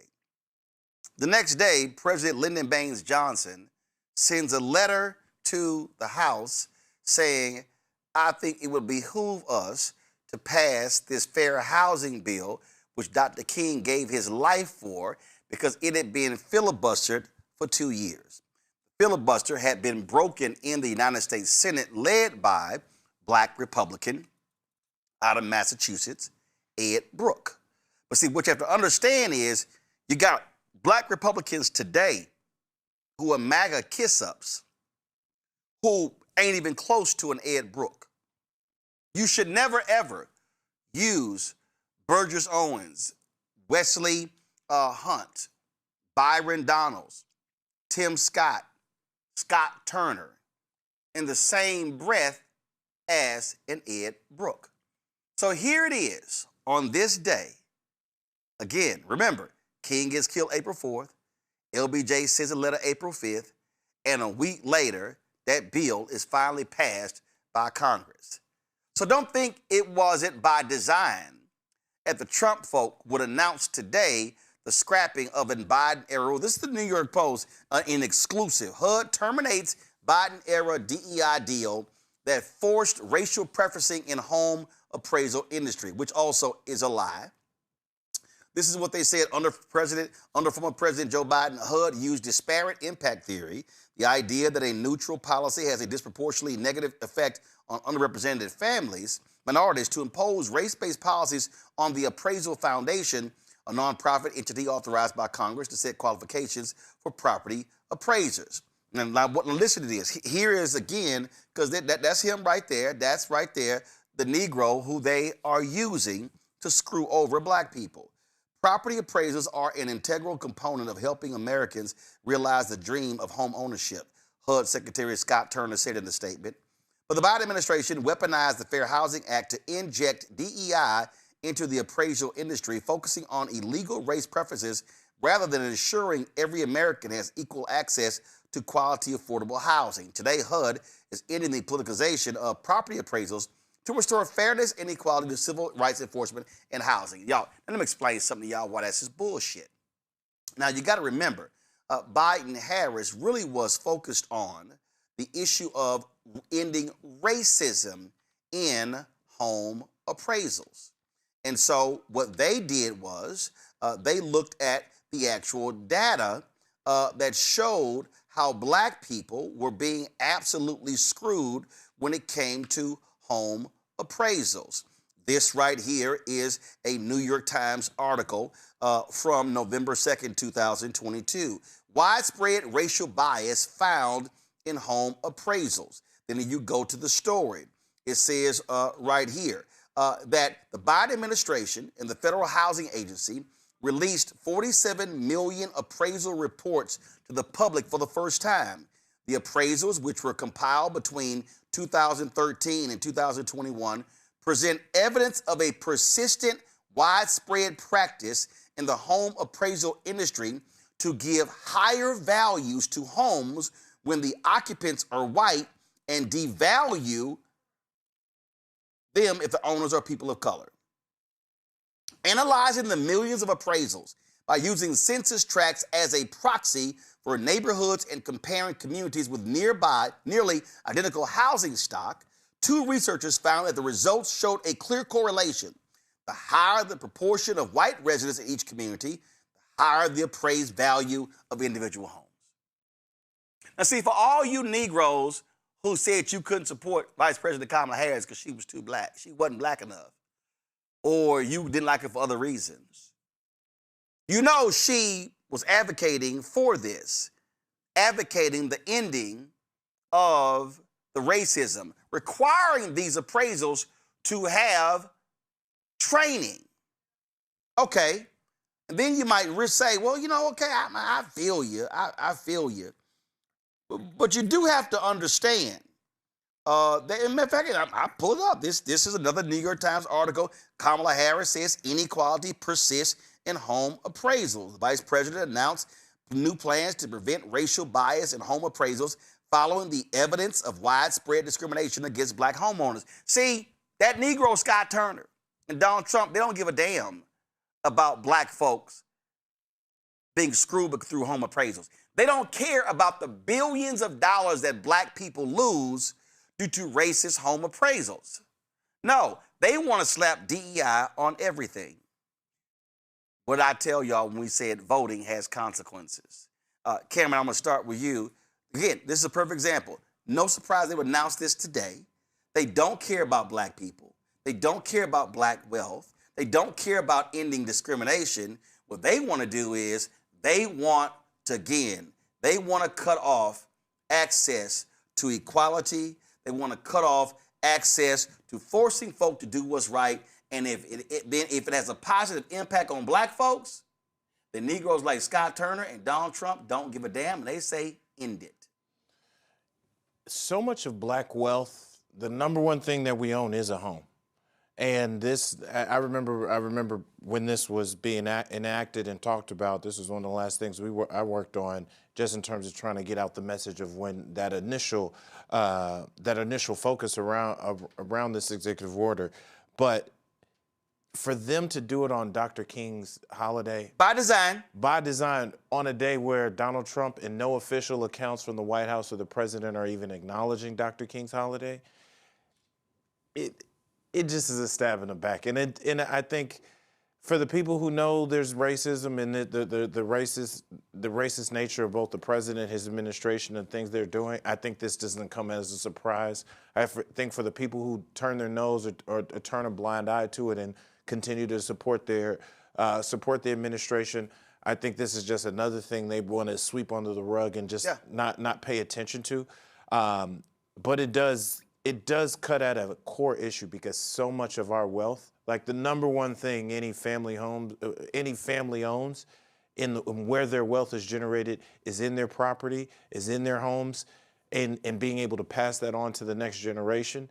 And so when you're cutting off a few $100,000 homes and you're cutting off tens of thousands of dollars on that appraisal, that significantly not only impacts that family, but it impacts the wealth they're able to pass on to their kids. And it's just another dismantling of the entire ecosystem that supports black folks in America. This, Avis, is a story here, and it shows the reality. Due to racist home appraisals, it has cost black America $150 billion in equity. This is what this piece right here says. To Cameron's point, home equity represents 65% of all black wealth, according to the nation's oldest minority professional trade association, the National Association of Real Estate Brokers. And their report shows that as a result of the racism, analyzing housing data from 2021 and 2023, its two authors, James H. Carr and his colleague, Michaela Zonta, Both housing, finance, and urban policy experts reached a startling finding. Blacks have lost $150 billion in home equity due to biased home appraisals. Donald Trump and Scott Turner don't give a damn about black folks losing $150 billion. No, they don't. And I know James Carr very well. Let me just say he's an excellent researcher. And so whatever the numbers that he's coming up with there, I'm telling you, they're 1,000% correct. Okay. He is not flubbing those numbers. Now, listen, here's what I need to tell you about this. This administration, from day one, they have an agenda. We already know about what Project 2025 is in specifics, but let me just say the broader ideology, in my mind, the only logical conclusion is this. They are looking to maximize white political and economic power here, and specifically right wing, because it's not even all white folks, like right wing white political and economic power. They're looking to do everything that they can to disrupt the Latino community and deport as many people as they can. But specifically as it relates to Black people, the main target is our economic power today, our economic power tomorrow. And so this is why they are going after things like this, the equity in our homes. They're going after our jobs. They're going after the ability of our children to get quality education and college education to be able to maximize their future. They're going after all of those things to economically disrupt us. And what you're saying here is exactly right. This is not like something that you can just snap your fingers and correct everything overnight, particularly at the glacial speed that policy typically works in Washington, D.C. And this is why when we come out and vote and the realms of power are turned over to the Democratic Party, they need to act with urgency and they need to prioritize things like this. Black people need to make it known that our priorities are all of those things that have been ripped away during this administration that literally took centuries of blood, sweat, and tears to be able to put into law in the first place. And so I refuse to be one of those who are just satisfied for us being at the bottom of the list of priorities. We need to be at the top of the list of priorities, and the Democratic Party needs to know they need to move swiftly in order to mitigate these damages, because if they do not, these are going to be damages that will be felt literally for generations. Thing here on Congo is that as a result, again, they control the executive branch. This is what they do. This is one of those issues that any Democrats who's talking about running for office in 2028, you better be talking about this here, because this goes right to the issue of Black wealth creation and sustaining what we already have. Well, that goes right back to your question to Representative Jeffries, because if we had the opportunity to ask questions, I was going to ask exactly what you said. You talked about this whole idea about people talk about affordability, but there are so many things that are Black issues relating to affordability. And you mentioned issues relating to home ownership. And many of us, when people talk about, affordability, and they're like, we never feel like they're talking to us. And if Democrats don't want to take a powerful study like this and, not listen to Black economists and Black people in political spaces and policy, people who do the polls and the like, to actually hear our pain. And this kind of goes to Avis's point earlier, that people are going to stay home if they feel like people are not going to represent them and fight for them with information and data like this. My philosophy is, even the weaker candidates, we can vote them into office and push them. But a lot of us don't even feel like we should have to do that. And so where's anyone else talking about this, Roland? Where else are people going to be talking about $150 billion being lost from our communities while Trump is out there saying that any Black progress was bad for America? They're getting out there every single day trying to take away the little gains we've been able to get. And so with this information, I'm going to be spreading this as well. If these guys don't get on this and have this message attached to their affordability message, which they say is so key and crucial, I think more of us are going to stay home in the fall. I hope that's not the case, but these guys have a lot of time to get on the good foot and realize what people are talking about. And they have to start. We talk about kids diversifying their network. These politicians, in addition to diversifying their consultants, got to diversify their networks and have the Black Star Network on full rotation regularly. Folks, we talk about again on this day, and Dr. King, you hear lots of people really focusing on nice and wonderful he is. So we come back from the break. I'm gonna tell you what my man Bawani Jones had to say. So we're gonna talk about that. Gonna go to a break. We come back. Black Star Network headlines with Brittany Noble. I'll be back on the show in a moment.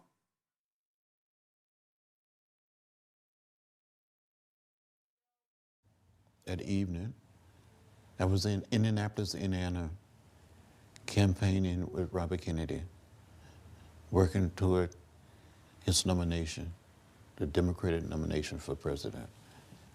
And when I heard that Dr. King had been shot, I didn't know his condition.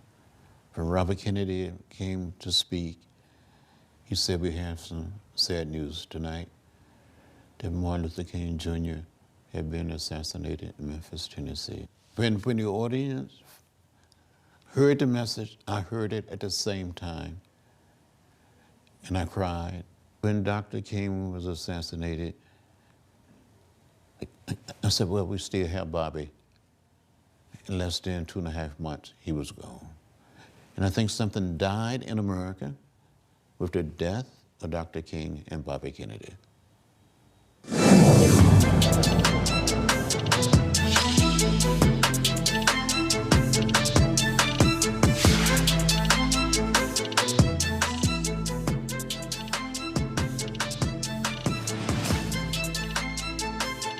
If in this country right now, you have people get up in the morning and the only thing they can think about is how many people they can hurt, and they got the power, that's the time for mourning.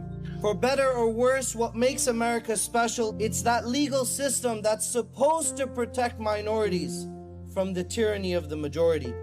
We are at a point of a moral emergency.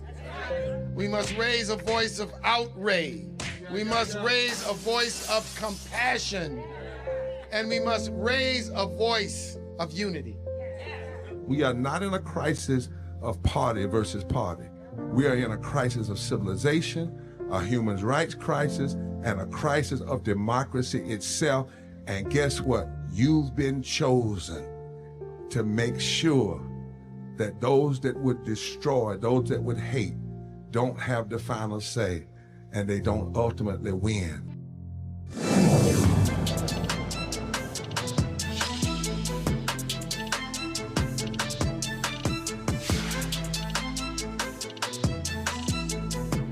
Martin Luther King was going across the country to galvanize people, to help them understand the right to vote and registering blacks all across the country. He spent a real significant time in Cleveland. I mean, that was a major driving force between being in our home, and also there were several nightclubs that, you know, became the spot where people would gather. The movers and shakers, the politicians, clergy was so important as well. My father talks about the night that my Uncle Carl was elected to be Cleveland's mayor. And, you know, the streets were going crazy, waiting for the numbers to come in. And there was this excitement in the air. And the numbers are tallied. He wins the election. They were all upstairs in headquarters. Martin Luther King, my dad, my uncle, Otis Moss, so many other notables. And when my Uncle Carl said, well, I need to go down, I need to talk to the people and thank them for what they've done, Martin Luther King told my uncle and my dad, Carl, you go on downstairs. I'm gonna stay up here and stay with Lou. I don't want to take away anything from your moment. So my Uncle Carl went on downstairs, and I said to my father, I said, what did you all talk about?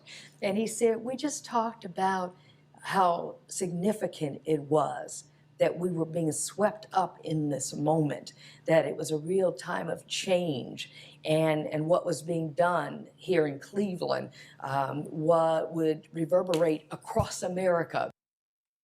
All right, folks, that's more reflection on Dr. King. Time for Black Star Network headlines with Brittany Noble. Here we go. Roland, an Ohio jury convicted an 83-year-old man of murder in the shooting of an Uber driver whom he wrongly thought was trying to rob him after phone calls deceived them both. In March of 2024, William J. Brock fatally shot 61-year-old Lolitha Toland Hall, thinking she was part of a scheme to obtain $12,000 in a supposed bond money for a relative. Well, the same scammer had also deceived Hall. She drove to Brock's Columbus home to pick up a package for delivery. Brock shot Hall 6 times during her arrival at his home. During the trial, Brock's attorney argued that the shooting was an act of self-defense, claiming that the scammer made threats against Brock and his family. Brock testified that he felt threatened when Hall arrived at his house. Brock was convicted of murder, felonious assaults, and kidnapping. Now he's scheduled to be sentenced later this week. New Jersey's Attorney General is suing a suburban police department for systematically targeting Black and non-white drivers. Data from the Clark Township shows that between 2015 and 2020, Black drivers were pulled over nearly 4 times more often than white drivers, despite making up a small portion of the population. The lawsuit also cites a whistleblower's recordings alleging that town officials used racial slurs and discussed policing strategies meant to keep Black people out of the community. The U.S. Department of Education delays a plan to garnish wages of those with defaulted student loans.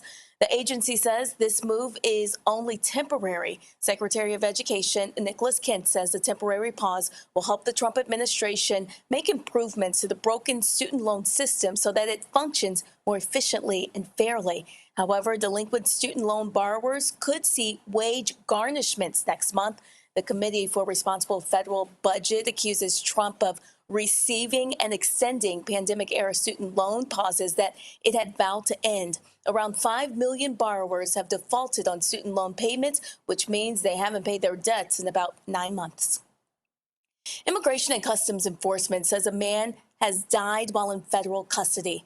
ICE identified the detainee as Victor Diaz, a 36-year-old undocumented immigrant from Nicaragua who died on January 14th at a detention facility in El Paso.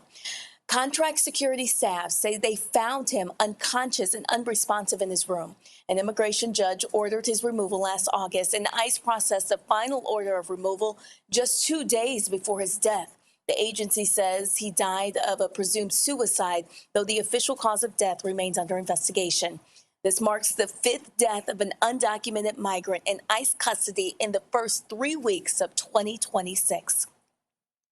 Trailblazing mathematician Dr. Gladys West, whose groundbreaking work helped make the modern GPS possible, has died at 95.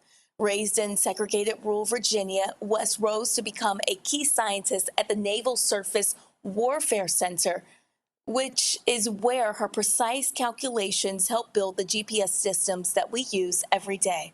While her contributions went unrecognized for decades, she is now celebrated as a hidden figure whose work transformed global travel, emergency response, and everyday technology. Dr. Gladys West leaves behind a legacy of brilliance, perseverance, and world-changing impact. Roland? Thanks a bunch. Folks, I saw a lot of different commentary today around Dr. King, and I really love what Bomani Jones had to say on his digital show. Check this out. I believe that Martin Luther King is the finest man that this country has produced, a man good in such a way that I don't think that this country deserved him in a number of ways. And the biggest thing that I say about King that I think is very important and speaks to, what he is or was, is that no one has ever spoken with greater moral clarity. And my greatest frustration with people who misappropriate his words, or, as this day goes on and people go and find the most benign quotes of his that they possibly can to put him out there, don't worry, be happy, Martin Luther King, right? That kind of stuff. You have to do it on purpose. It's the only way. You can't accidentally get it wrong. It's not possible, what was right and what was not. It wasn't just like expressed in slogan. It was always broken down. Because the thing about King that we also don't talk nearly enough about is he's really, really, really smart, right? Like the logic on his stuff. Like if you were doing it with arrows, like A implies B, B implies C, all that stuff. The lines are always so clear. There's so little noise that surrounds it at every turn. right? Like it's so clear. It's always there. It's so resonant. And it makes you stop and realize, and this is part of why King was so effective. Like, do you realize how like bad of a person you had to be to disagree with the things that he was talking about? Like how fundamentally rotten that you had to be?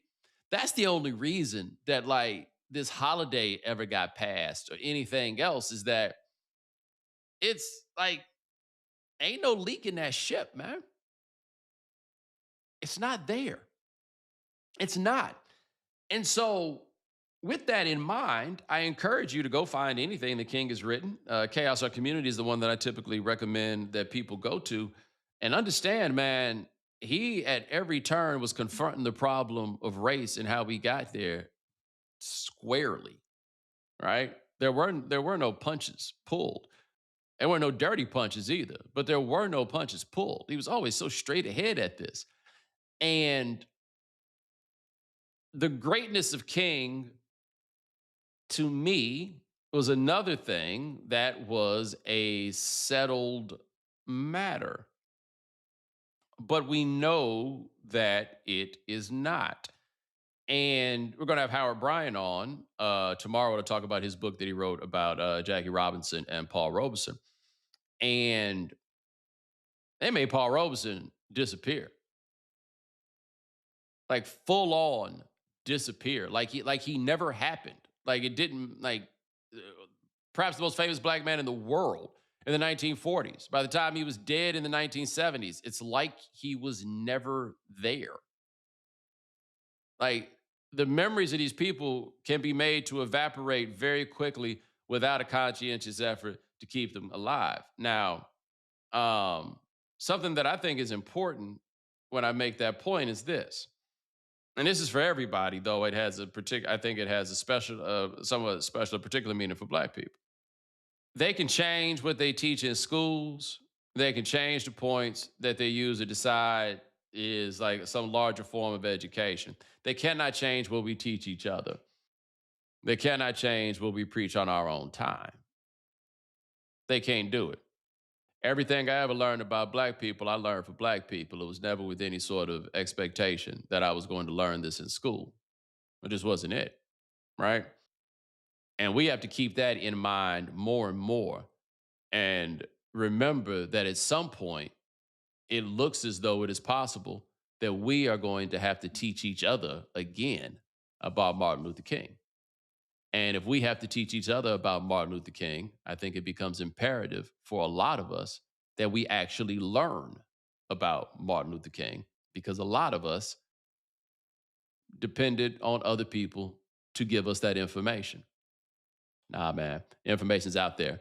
Go out there, get it. Be inspired, be blown away by what you read. But don't be sitting around waiting. We got to do what we got to do is what I'm saying. Let's make sure we do it. The reason I wanted to play that is because Bomani is absolutely right. What I have consistently said, I said it in my speech to Columbus, Ohio, at the Columbus Education Association on Thursday. I said it at the City of Dallas's MLK program on Saturday, is that my big problem that I have is that consistently when we have MLK events around his birthday, events during Black History Month, events centered around the commemoration when he was assassinated, that what we have done, white America, but even Black America, what we have done, we have allowed the gentrification of Dr. King. We have allowed the sanitized version of King to become dominant. We have stripped Dr. King of his radicalness. We've stripped him as a revolutionary. We've stripped him down to just being, this nice, wonderful, cuddly teddy bear who just wanted all of us to just get along. The NFL announced that they're going to put in the end zones of the AFC and NFC championship game in the Super Bowl to commemorate Dr. King. They're going to choose love in one end zone, and it takes all of us in the other. We talk about I Have a Dream. I saw this post from former Commanders quarterback, of course, played at Baylor, won the Heisman Trophy, RG3. Oh, yeah, I saw his post, and he posted a photo of him and his mixed race family. And this is what he posted. Give me 1 second. I want y'all to see this here. So he posted this tweet. I have a dream that my 4 little children will one day live in a nation where they will be not judged by the color of their skin, but by the content of their character. Happy MLK Day. And so he has this photo here of him, his daughters, and his white wife. That's fine. But RG3, you do know that it was a whole lot more said earlier in that speech. You do know in that same speech that was a radical economic speech. You do know in that same speech he called out police brutality. In that same speech, he said America gave black folks a check stamped insufficient funds. King had a whole lot to say. But see, when you only reduce King to the content of character and ignore the rest, then you are ignoring radical King. Nicole Hannah-Jones posted on her social media when there was a group in Chicago that wanted to cancel her speech. So she completely redid her speech, and she made her entire speech quotes from King. Y'all, if we actually played on this show some stuff that Dr. King said and wrote, man, it would make a whole lot of white folk, but also black folk, real uncomfortable. Because as Bonnie said, King cut to the chase on a whole lot of stuff.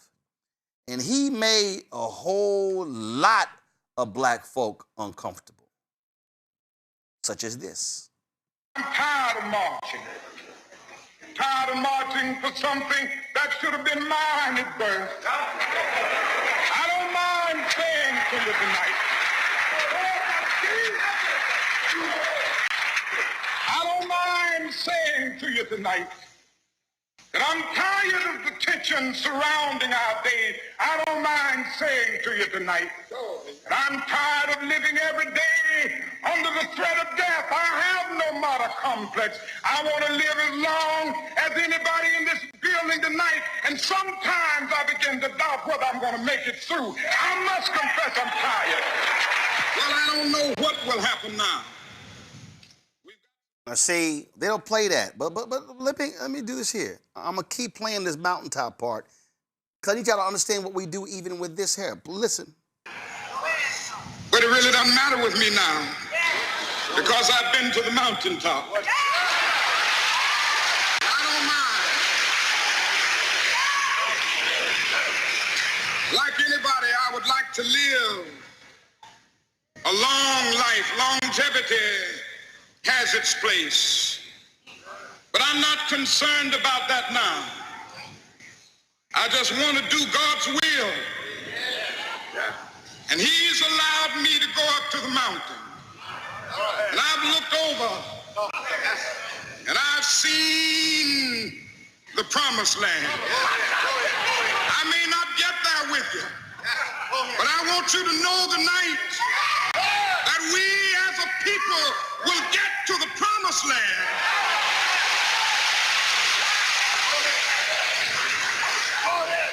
So I'm happy tonight. I'm not worried about anything. I'm not fearing any man. Mine eyes have seen the glory of the coming of the Lord. See, we love to play that part of his speech. That's the bottom 2 minutes. But how many times have you heard people play the other 41 minutes? How many times have you heard him talk about we're going to have economic withdrawal? How many times have you heard folk play that part of King. Dr. King was a radical. 1959, A. Philip Randolph, president of the NAACP, actually called MLK a radical. King scared America. Do you understand that 33% of America approved the King in his last year? See, this is what folk don't want to confront. They don't want to confront that King. Because, see, when that King speaks about being a militant, oh my God, they get scared because, see, you can't be a black militant. If you're a white militant, they call you a patriot. They call you a founding father. Not when you're a black militant. This is King speaking on that very issue of militancy. Well, I hope I'm militant. I think it is possible to be militantly nonviolent. Nonviolence can often be misunderstood, and I think this is what happens when one uses the phrase passive resistance, which is a good one, but it can be a misnomer at some points because it gives the impression that one is passive and doing nothing, wherein this is a very active method, a very powerful one, and it does resist. What we insist in the nonviolent movement is that in resisting the unjust system, and this should be done with all of one's might, but not with violence, and it should not be done with hatred. He's talking about militant, but that is not the King they want us to know. Because, again, the further you get away from King, then what you do is you get away from his death. That means that you are stripping him of what made him him, stripping him of him calling out America, challenging America in every facet. I'm going to play one more before I go to my panel. Listen. Be honest enough to tell you that I'm worried about America. Yeah. I'm worried about our nation because it's sick with racism still. Just think about the fact that we live in a nation which was founded on the principle that all men are created equal. And yet men are still arguing over whether the color of a man's skin determines the content of his character. And I believe that the Lord told me to say to the United States of America that is sick with militarism and is sick with excessive materialism. Have you ever thought about it? There are between 38 and 50 million people in the United States of America who are poverty-stricken, making income less than the poverty level. And yet, this is the richest nation in the history of the world. Our national gross product this year will go beyond $800 billion. And yet there are between 38 and 50 million people who are poverty-stricken. Now, something wrong. A lot of people are afraid to say it. But I don't mind saying it. You see, somebody said to me the other night, don't you think, Dr. King, you are going to have to start speaking more in terms of the administration's policy? Because since you started talking against the war in Vietnam, it's hurt the budget of your organization, and people who once respected you don't respect you anymore. And I had to look over and say, sir, I'm sorry, but you don't know me. I'm not a consensus leader. I don't determine what is right and wrong by looking at the budget of my organization, and I don't determine what is right and wrong by taking a Gallup poll of the majority opinion. And so because there's something wrong, our struggle must continue. And what we must see is that our nation's summers of riots are caused by our nation's winters of delay. I'm going to start with you, M.A. Congo. That's the King. that Bermani is talking about, that we have to be teaching our children, our nieces, our nephews, our fellow brothers and sisters, and we've got to stop asking them to do it because they are never going to teach that king. That's right. That's right. I mean, and for me, going like what Bomani said, I had to learn from my own community because even growing up, they not only taught us the pacifist side of Dr. King, that was all he was, but then they said, and then there was this other guy, this violent guy, Malcolm X, and don't be like that. And so when we take the real Dr. King and you realize that their messages were the same, Andy Young talks about, they were friends, and all of those stories we don't know. That energy that I just got, if more people saw that image of Dr. King, those videos, and the fact that, in color to connect it more, with society today, because we think it's ancient and black and white times and all of that, that is what's so important. And lastly, I will say, when he said that point about y'all must not know me, I don't go to polls or whatever to get my opinion, Democrats need to also see that story as well, because like Jennifer Welch said, they crowdsource their morality. They take polls and talk to these consultants before talking about what's right. Dr. King said the time is always right to do right. I love talking to my kids about Dr. King and what he represented and what Coretta Scott King represented. And when we teach them, they easily turn on the TV and see that they're being lied to about this man. And it leads them to question, what else have they been lied to about as it relates to our history? That's why we got to go with what Bomani said and take the weight and teach it the right way ourselves and teach about him ourselves the right way. Avis, his book, Why We Can't Wait. I have it right here. Also, first of all, King only wrote 3 books. People don't understand it. He only wrote 3 books. This is one of those 3, Chaos or Community, which Bomani talked about. I've talked about that book for years, and I guarantee you I sold more copies of that book than the King kids. I have mentioned that book in I have mentioned that book in speeches for 20 plus years. And the thing is, in here, MLK is challenging at their core white preachers for their silence. He's challenging the folks saying, how can you be about Jesus, but then you are silent on the treatment of black people? Again, this is radical King. Now, the words may be, again, somebody might sit here and say, well, the words are flowery and they're poetic. But no, he was calling white folks out at their core in this book. He certainly was, and specifically white, quote unquote, progressives. Here is the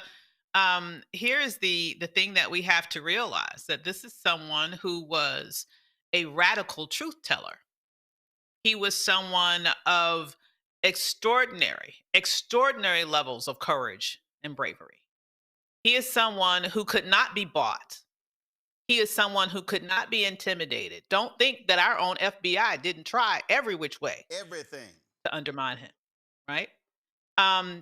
However, he had a strong sense of justice, righteousness, and an understanding that he was meant. I just have to believe he knew in his heart he was meant to be the leader of that time. And when I think of his work, I think of the timelessness of it. So, I have an email that I send out to my folk on a regular basis. And today, when I wrote about King, I included a quote of his that I feel like is especially relevant for this moment. And that quote is, "We must see now that the evils of racism, economic exploitation, and militarism are all tied together. And you cannot get rid of one without getting rid of the other." That's from Where Do We Go From Here, 1967. That could have been said yesterday. Indeed. This is timeless wisdom, timeless courage, timeless leadership, and it's our responsibility to continue that legacy through the acts that we do each and every day. Indeed. I love this one here because for folk who somehow think that black is beautiful, was only James Brown, was only Stokely Carmichael, was only the Black Panthers, was only Aretha Franklin and others. No, again, this is the king.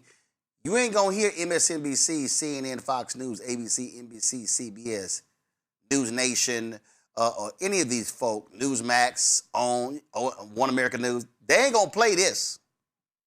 We don't have anything to be ashamed of. Somebody told a lie one day. They couched it in language. They made everything black, ugly, and evil. Look in your dictionary and see the synonyms of the word black. It's always something degrading and low and sinister. Look at the word white. It's always something pure, high, and clean.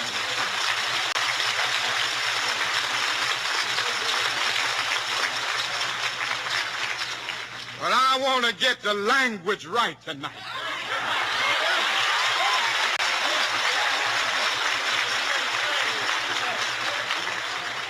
I want to get the language so right that everybody here will cry out, yes, I'm black, I'm proud of it, I'm black and beautiful. Cameron, that ain't AI. Let me, before I go to you, I do want to read this. This is from Why We Can't Wait. King writes, but though I was initially disappointed at being categorized as an extremist, as I continued to think about the matter, I gradually gained a measure of satisfaction from the label. Was not Jesus an extremist for love? Love your enemies, bless them that curse you, do good to them that hate you, and pray for them which despitefully use you and persecute you? Was not Amos an extremist for justice? Let justice roll down like waters and righteousness like an ever-flowing stream. Was not Paul an extremist for the Christian gospel? I bear in my body the marks of the Lord Jesus. Was not Martin Luther an extremist? Here I stand, I cannot do otherwise, so help me God. And John Bunyan, I will stay in jail to the end of my days before I make a butchery of my conscience. And Abraham Lincoln, this nation cannot survive half slave and half free. And Thomas Jefferson, we hold these truths to be self-evident that all men are created equal. So the question is not whether we will be extremists, but what kind of extremists we will be. Will we be extremists for hate or for love? Will we be extremists for the preservation of injustice or for the extension of justice? In that dramatic scene on Calvary's Hill, 3 men were crucified. We must never forget that all 3 were crucified for the same crime, the crime of extremism. 2 were extremists for immorality and thus fell below their environment. The other, Jesus Christ, was an extremist for love, truth, and goodness, and thereby rose above his environment. Perhaps the South, the nation, and the world are in dire need of creative extremists. I wish we had a few more extremists who took on some of those, like I said, extremists for love, extremists for justice. As we were thinking about quotes, and especially in this, and we had so many different politicians on who like to pull like some of the highlights and quotes from Dr. King. But there's something Dr. King was working on, the Poor People's Campaign, and he was organizing around trying to end poverty, as you mentioned, as you showed in some of your quotes there. And I think one that really strikes me, in that when I think about how we win back the House, or how politicians really need to focus on, is on poverty. Where do we go from here? He said, I am now convinced that the simplest approach will prove to be the most effective. The solution to poverty is to abolish it directly by a now widely discussed measure, the guaranteed income. And when I think about some of the biggest political movements, definitely on the progressive side or on the Democratic side, the Bernie Sanders of the world, getting universal basic income, something to end poverty, because everything is showing us prices are going up. We're more and more people, black folks, everybody is being united by something that things are costing too much, affordability. However you package that, and the fact that that was something that was so poignant and so focused of King, even right up until his death, is something that I think we need to draw back on and really understand how he was able to speak about that and how he was able to focus on that. If we really think we're going to take back and kind of lift not just black folks up, but lift all of us up. Well, do understand, folks, one of the reasons why we did this show today the way we did it is because we know you are not going to get this much blackness, even on this day, on all those other networks combined. Matter of fact, I used to hate going on CNN on this day. Roland, do you believe that if Dr. King was here, that he would not be happy that his dream is not being fulfilled? They were all fixated on that question. I couldn't stand that. It was just dumb to me. In fact, there was one network that reached out to me that wanted me to come on to talk about the story that Cameron mentioned, young folks as they get further away from the civil rights movement. I was like, really? Out of all the black stuff that's happening today, y'all want to talk about that? But they canceled me because they got an interview with the coach of the Indiana football team because the national championship is being played tonight. So that tells you right there what priorities are. But this 2-hour show here is a perfect example of why black-owned media matters. We don't take King Day off for this very reason. Because we know these other networks, they're not going to play, they were not going to stream the MLK Memorial Wreath-laying ceremony. We did. They weren't going to stream all of the Ebenezer Baptist Church event. We did. They were not going to pull the interviews that we have of these civil rights luminaries that we actually have in our archives. In fact, right after this show, y'all got to stick around because we're going to be running a lot of these interviews. And after this show, the first one up is Zernona Clayton, secretary for the Southern Christian Leadership Conference.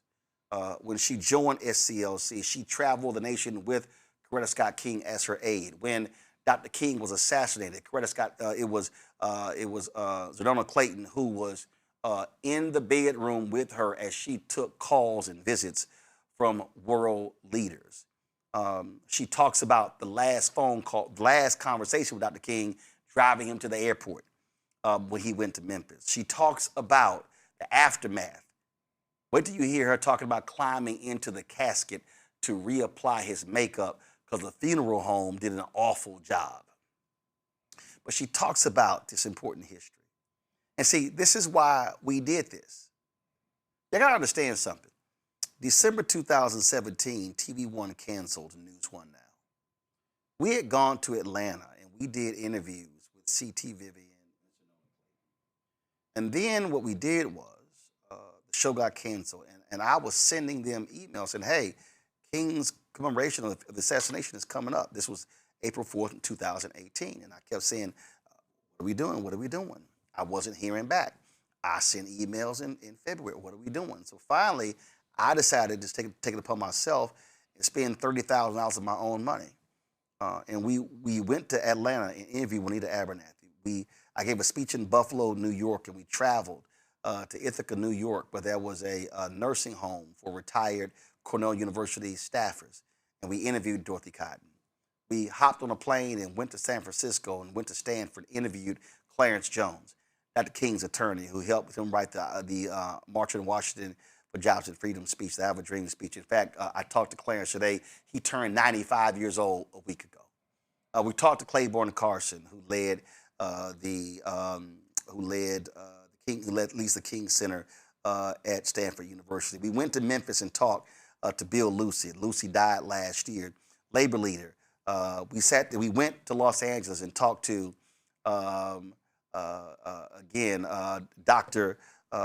Dr. Lawson, an amazing figure. We did that.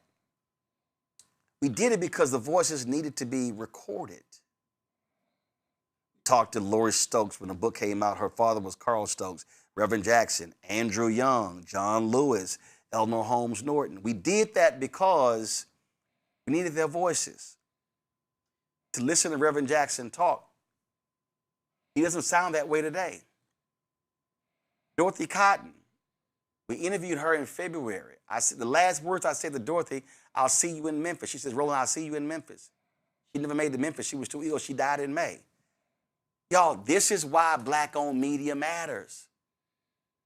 Our ability to record these stories and to share them and to have them and to be able to preserve them and then be able to replay them year after year and make them available, that's why it matters.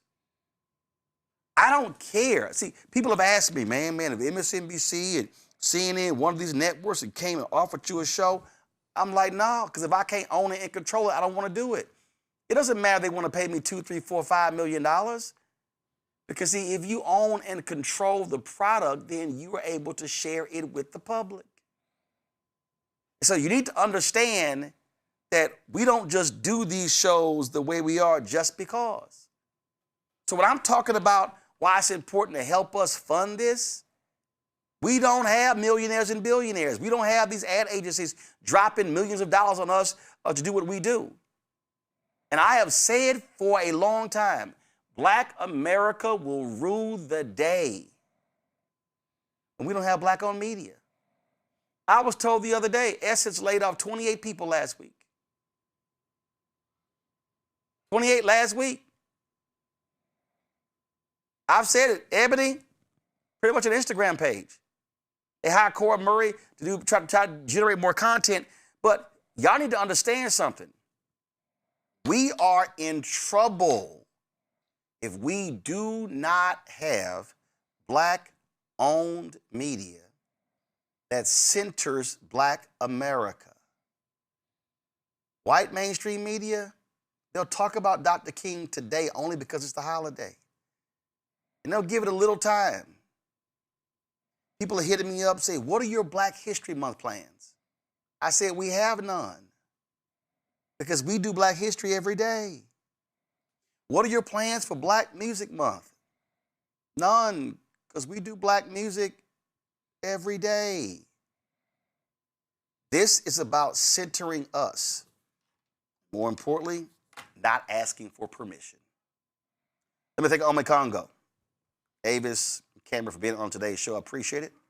Folks, be sure to share this show. Share what you heard from here. And when I ask you to join our Bring the Funk fan club, it's more than 2,000 or 3,000 of you watching right now on YouTube and the app. And if you have not contributed to our show, you should.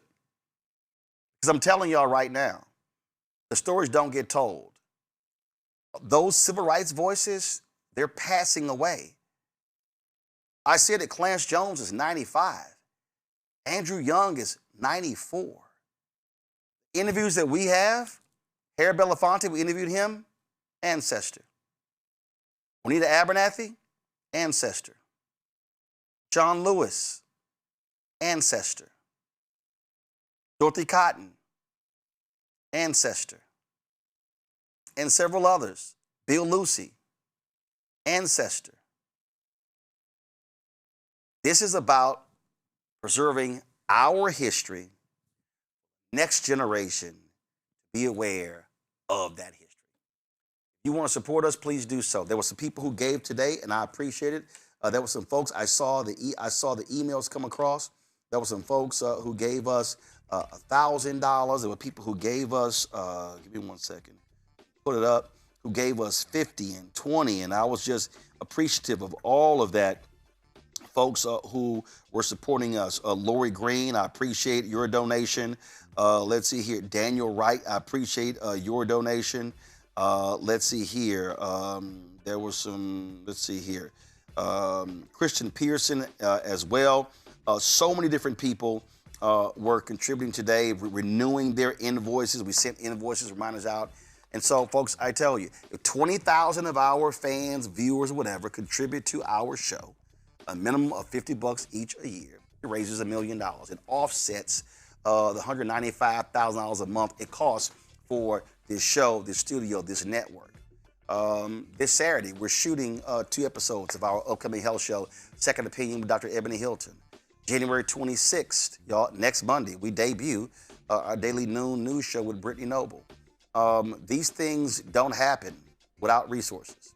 Your contributions are critically important. So please, we want you to support us. If you want to give to us via Cash App, use the Stripe QR code. You see it right here on the screen. That's for also credit cards as well. Checks and money order. You can make it payable to, we take those. Hey, it's cumbersome to go through all of that, but guess what? The money still deposits. Checks in money order, make it payable to Roland Martin Unfiltered, P.O. Box 57196, Washington, D.C. 2003 7-0196. PayPal is R Martin Unfiltered, Venmo RM Unfiltered, Zelle Roland at RolandSMartin.com, Roland at RolandMartinUnfiltered.com. Download the Black Star Network app, available on Apple phone, Android phone, Apple TV, Android TV, Roku, Amazon Fire TV, Samsung Smart TV. You can also, of course, if you want to get our Roland Martin Unfiltered Black Star Network swag, go to shopblackstarnetwork.com, shopblackstarnetwork.com.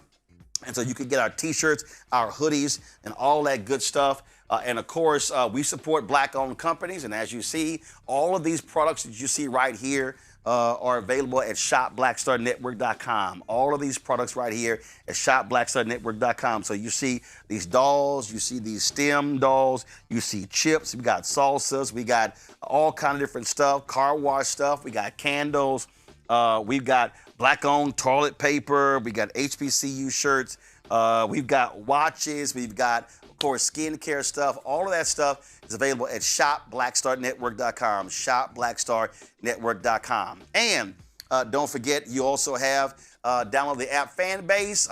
And guess what? We're almost there. Raised $17 million, less than $100,000 left. If you want to invest, go to startengine.com/fanbase. All right, folks, when I was looking for an MLK shirt, I realized I didn't really have a lot, but this was when I gave the keynote address in San Antonio. Y'all realize San Antonio has the largest annual MLK parade that takes place? That's right. So I spoke when they had their 50th anniversary, and so I just want to go ahead and rock this. And so the folks in San Antonio, keep up having your MLK Day Parade. Folks, that's it. Again, coming up, an amazing conversation with Zanona Clayton, who worked with Dr. King and Coretta Scott King, and then over the next several hours, many more of our civil rights luminaries who knew and worked with Dr. King. Be sure to check that out, people. Share it, pass it on, so folks can get educated. Trust me, you're not going to find this content on any other black-owned platform. You're not going to see it on any other mainstream white platform. You're not going to see it anywhere. This is why Black Star Network matters. I'll see y'all tomorrow. Holla!